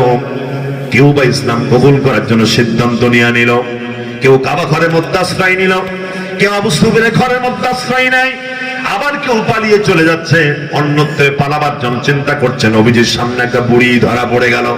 বুড়ির মাথায় ফুটলা, বগলে ফুটলা, একবার পড়ে আর একবার ওঠে। নবীজি বলছেন, বুড়ি যাও কোথায়? বুড়ি বলছেন, কে বাবা, তুমি কি শোনো নাই? আব্দুল্লাহর এতিম পুত্র মুহাম্মদ মক্কায় প্রবেশ করবে, কাফেরদের যেখানে পাবে সেখানে টিকেটে টুকরা টুকরা করে ফেলে দেবে। বাবা যদি তুমি বাঁচতে চাও, আমার আগে আগে পালাও। কারে বাঁচে, কারে বলে পালাও? যার ভয়ে পালায় তাকে বলছে পালা। রাসূল বলছেন, পালাবা কোথায়? বুড়ি বলছেন, ওই যে দেখা যায় বিশাল পাহাড়, ওই পাহাড় আমি ওটাই আমার নিরাপদ স্থান বলে মনে করি, আমি ওখানে লুকাতে চাই, পালাতে চাই, ওইটা আমার নিরাপদ স্থান বলে মনে করি। নবীজি বলেন, বুড়ি পুটলা দাও, আমি তোমারে পৌঁছে দিয়ে আসি। সুবহানাল্লাহ, আরো জোরে বললেন না? এই হচ্ছে নেতা, এরা মানে নেতা। দুশ্মন সামনে বাঁধার পরেও দুশ্মনকে আগায় দিয়েছে। আর আমার দেশের নেতারা দুশ্মন যদি মঙ্গল করে পালায়, ও কিন্তু টাইনি বের করে। মানুষ খুন করে আমরা মিষ্টি খাই, শুকরানার নামাজ আদায় করে, এই বাংলাদেশ ইতিহাস আছে না না? পুরুষের মতো কথা বলেন, এখানে আছে না নাই?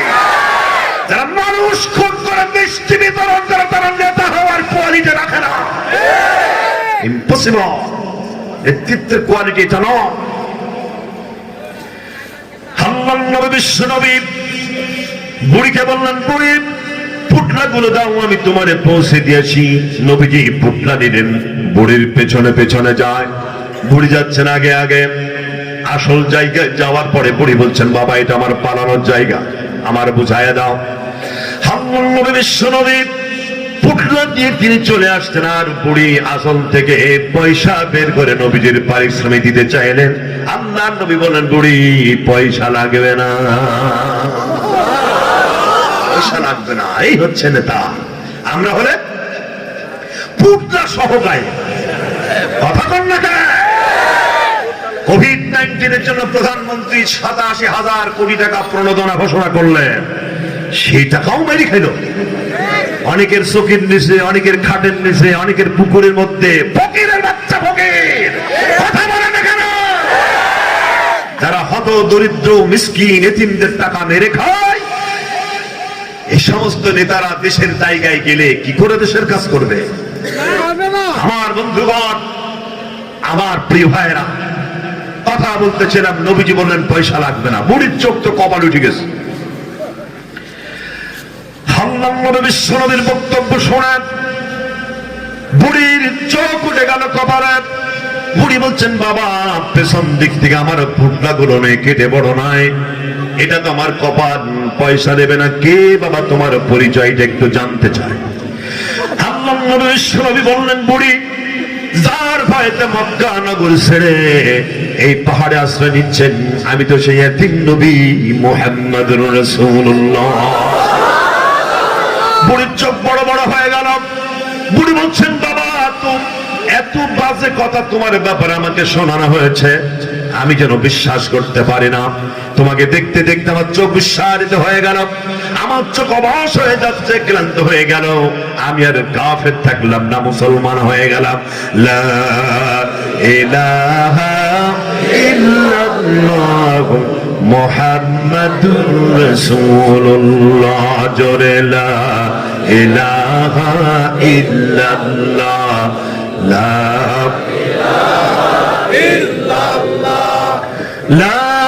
ইলাহা ইল্লাল্লাহ মুহাম্মাদুর রাসূলুল্লাহ।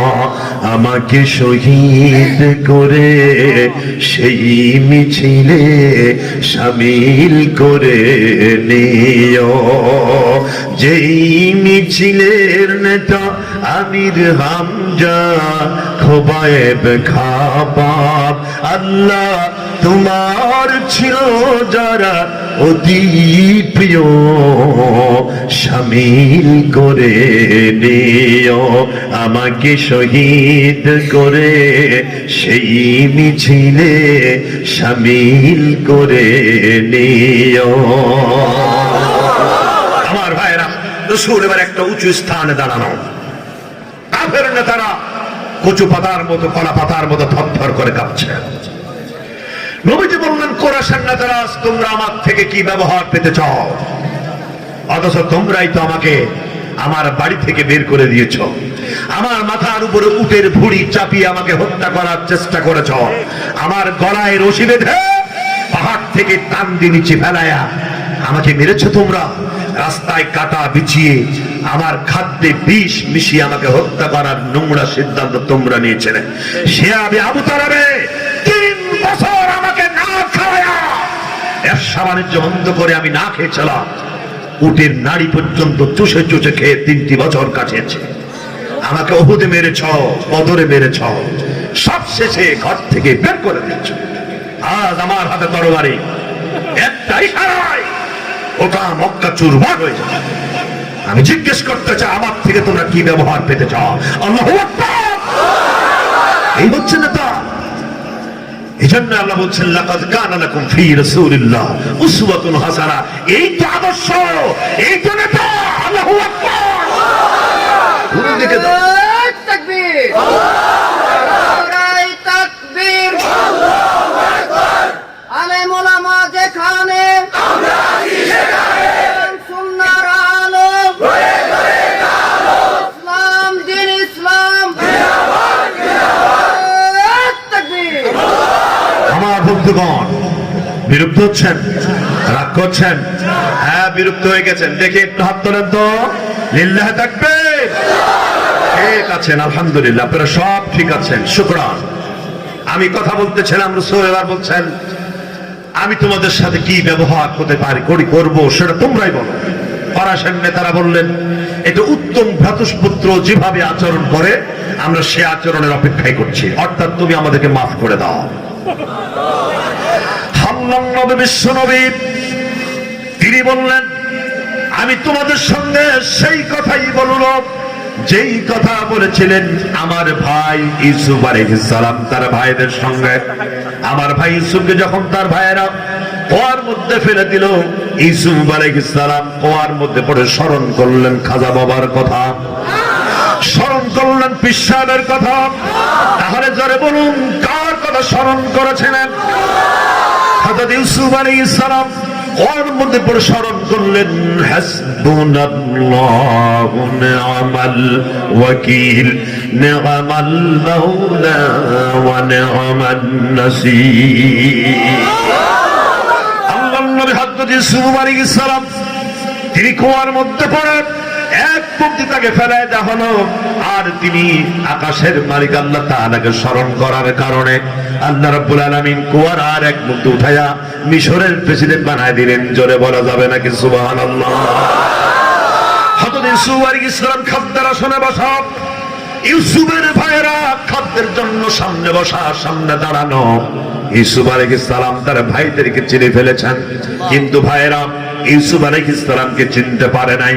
সেদিন আমার ভাই ইউসুফ তার ভাইদের সঙ্গে যেই কথা বলেছিলেন, আমি মুহাম্মদ তোমাদের সঙ্গে সেই একই কথা বলবো, লা তাসরিবা আলাইকুমুল ইয়াওম।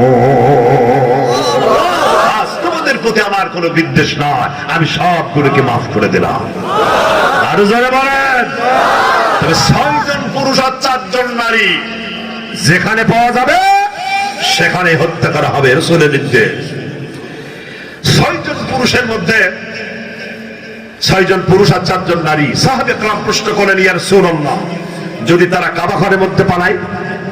রাসূল কয়েক মুহূর্ত নীরব ছিলেন, কয়েক সেকেন্ড নীরব ছিলেন। জবাব দিতে তিনি দেরি করলেন। তার দেরিতে, তার জবাবের দেরিতে সকলে এটা বুঝতে পারলেন রাসূল যেন বোঝাতে চাচ্ছেন কাবা ঘরের মধ্যে পালালে ওখান থেকে টাইনি বের করে হত্যা করা হবে। এতটাই রাগ, এতটাই অসন্তুষ্ট তাদের প্রতি রাসূল ছিলেন। 6 জন পুরুষের মধ্যে একজন পুরুষ, যার নাম হচ্ছে ওয়াসি। তিনি যখন শুনতে পারলেন আমার নামটাও রাসূল ঘোষণা করেছেন, এই ওয়াসি বিশ্ব নবীর চাচা আমির হামজাকে হত্যা করেছেন। আল্লাহর নবী বিশ্ব নবীর ঘোষণা শুনে যখন ওয়াসি শুনলেন তার নামটাও ঘোষণা করা হয়েছে, তখন ওয়াসি নবীদের সামনে হাজির হয়ে গেলেন। বিশ্ব নবীর সামনে হাজির হয়ে গেলেন, নবীজিকে সালাম দিয়ে দাঁড়িয়ে গেলেন। আল্লাহ নবী বললেন, তুমি ওয়াসি না? জি হ্যাঁ। নবীজি বললেন, তুমি আমার চাচা আমির হামজাকে হত্যা করেছিলে না? যে হ্যাঁ করেছিলাম। নবীজি বলছেন, কিভাবে তুমি হত্যা করেছিলে আমাকে একটু শোনাবা নাকি? ওয়াসি বলছেন, জি হ্যাঁ। নবীজি শুনছেন, ওয়াসি বর্ণনা করে। ওয়াসি বলছেন, ইয়া রাসূলুল্লাহ, উহুদের প্রান্তরে আপনার চাচা আমির হামজাকে আমি বুকের উপরে বসে পড়লাম, তারপরে আমি খঞ্জরে দিয়ে বুকটাকে চিরে, আমি পড়লাম যে বুক থেকে চিরে ফেলে দিলাম, তারপরে খঞ্জরে দিয়ে বুকের ভেতর থেকে টেনে কলিজা টেনে বের করে চিবায়া চিবায়া খাইলাম, আর থু থু করে ফেলে দিলাম। নাক কেটে কান কেটে জিহ্বা কেটে ঠোঁট কেটে মালা কেটে আনন্দ করলাম আর উল্লাস করলাম। এমন ইতিহাস আমার বাংলাদেশে ঘটেছিল কিনা? আস্তে কথা বলেন কেন? ঘটেছিল। লাশের উপরে নৃত্য করার ইতিহাস আমরা দেখেছি এই বাংলাদেশে। আমার প্রিয় বন্ধুগণ, আল্লাহর নবী শুনছেন সব দিয়া পানি গড়ে গড়ে দাড়ি মুবারকে ভিজে ভিজে পড়ছে। নবীজি কাঁদতেছেন। আর ওয়াসি বর্ণনা করে, নবীজি বললেন, ওয়াসি কেন এসেছো আমার দরবারে? ওয়াসি বলছেন, ইয়া রাসূলুল্লাহ, আমি ইসলাম ধর্ম গ্রহণ করেছি। নবীজি বললেন, ওয়াসি তুমি ইসলাম ধর্ম গ্রহণ করেছ, কিন্তু আমার চাচা আমির হামজাকে হত্যা করেছ। ইসলাম ধর্ম গ্রহণ করার কারণে আমি আল্লাহর নবী তোমাকে মাফ করে দিলাম। আরো জোরে, আরো জোরে, আরো জোরে। মানুষকে ক্ষমা করতে জানে তারা হচ্ছে ব্রড মাইন্ডেড। ঠিক কিনা? জোরে কর। আর জোরে বলতে হবে, ঠিক কিনা? সুতরাং এই হচ্ছে নেতা। এরে বলে নেতা, এরে বলে নেতা। আল্লাহু আকবার। আমার প্রিয় বন্ধুগণ, আমার প্রিয় ভাইরা, রাসূল করিম সাল্লাল্লাহু আলাইহি ওয়াসাল্লাম এবার কাবা ঘরের মধ্যে প্রবেশ করলেন। কাবা ঘরের মুয়াজ্জিন রাসূলের সামনে এসে বলেন, ইয়া রাসূলুল্লাহ, এই নেন চাবি, কাবা ঘরে ঢুকবেন না? তাও সুবহানাল্লাহ বললেন। বোঝেন নাই কথা? যে কাবা ঘরে রাসূলকে হজ করতে দেওয়া হয় নাই, হজ করতে সে রাসূলকে ফেরত পাঠানো হয়েছে। যে কাবা ঘরে রাসূলকে নামাজ পড়তে দেওয়া হয় নাই, সেই কাবা ঘরে এখন প্রবেশের সময় মুয়াজ্জিন বলছে, ইয়া রাসূলুল্লাহ, ইয়া হাবিবাল্লাহ, কাবা ঘরে ঢুকবেন না, এই নেন চাবি। লিল্লাহে তাকবীর, লিল্লাহে তাকবীর। আমাদের কাঙ্ক্ষিত, বাঞ্ছিত, প্রত্যাশিত আমাদের কলিজা আমাদের মাঝে হাজির। সুবহানাল্লাহ বললেন না? আরো জোরে বলবেন না সুবহানাল্লাহ? আরো জোরে সুবহানাল্লাহ। আল্লাহ তাআলা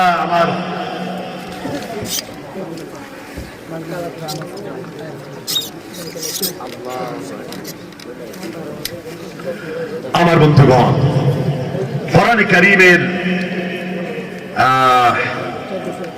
আলোচনা করছিলাম, লাকাদ কানা লাকুম ফি রাসূলিল্লাহ উসওয়াতুন হাসানাহ, এটার উপরে। এটাতে আমি প্রমাণ করার চেষ্টা করেছি বিশ্বনবী আমার আদর্শবান মডেল নেতা। তার আদর্শ যদি আমার রান্নাঘর থেকে সরে গণভবন বঙ্গভবন পর্যন্ত চালাতে পারি, তাহলে এই দেশ সুখী সমৃদ্ধিতে ভরে যাবে। এটাই আমি বোঝাবার চেষ্টা করেছিলাম। কথা ঠিক কিনা ভাই? আমি এই জায়গায় আরেকটু কথা বলে নিতে চাই, আপনাদের এলাকায় পুকুর আছে কিনা? পুকুরের মধ্যে সাপও থাকে, ব্যাঙও থাকে। সাপ আর ব্যাঙ পরস্পর বন্ধু না শত্রু?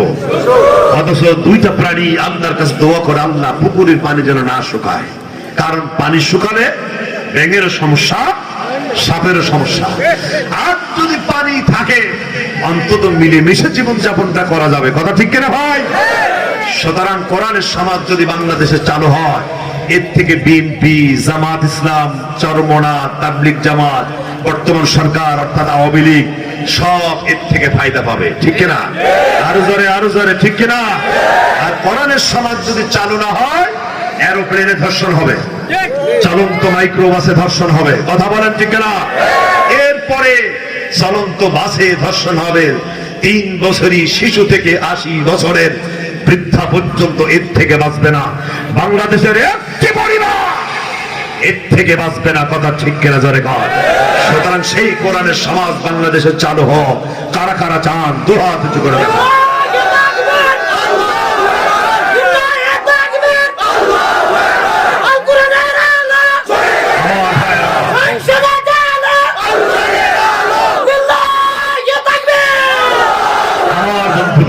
আমার প্রিয় ভাইরা, কোরআন দিয়ে যারা কথা বলে, মান ক্বালা বিহি সাদাকা, কোরআন দিয়ে যারা কথা বলেন তারাই সবথেকে সত্য কথা বলেন।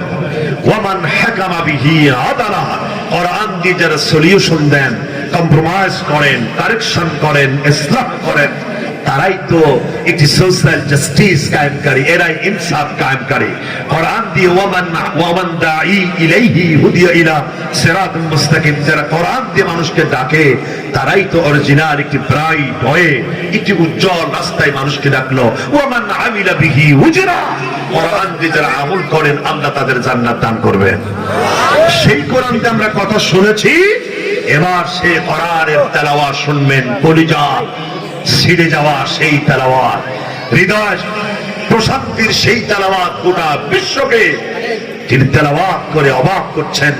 আমাদের প্রিয় ভাই, আমাদের শায়েখ, আমাদের সহযোগী, আমাদের সহকর্মী, আমাদের প্রিয় ভাই আমাদের মাঝে ইতিমধ্যে হাজির হয়েছেন। আল্লাহ তাআলা, আমরা তার কাছ থেকে আমরা তেলাওয়াত শুনবো। শায়েখ আহমদ বিন ইউসুফ ভাই, তার তেলাওয়াত আমি বহু শুনেছি, একই মঞ্চে আজও আমার দেখা হয়নি। এটা আমার ব্যর্থতা, এটা আমার জন্য চরম দুর্ভাগ্য। কিন্তু সেটার সবটা কাজা কাফারা আদায় হয়ে গেছে, তার সাথে আজ আমার দেখা হয়। আমি তার জন্য দোয়া করি, আল্লাহ তার জীবনটাকে আল্লাহ তাআলা যেন আরো পরিচ্ছন্ন, আরো সুশোভিত, আরো সৌন্দর্যমণ্ডিত করে দেন। জোরে বলে আমিন।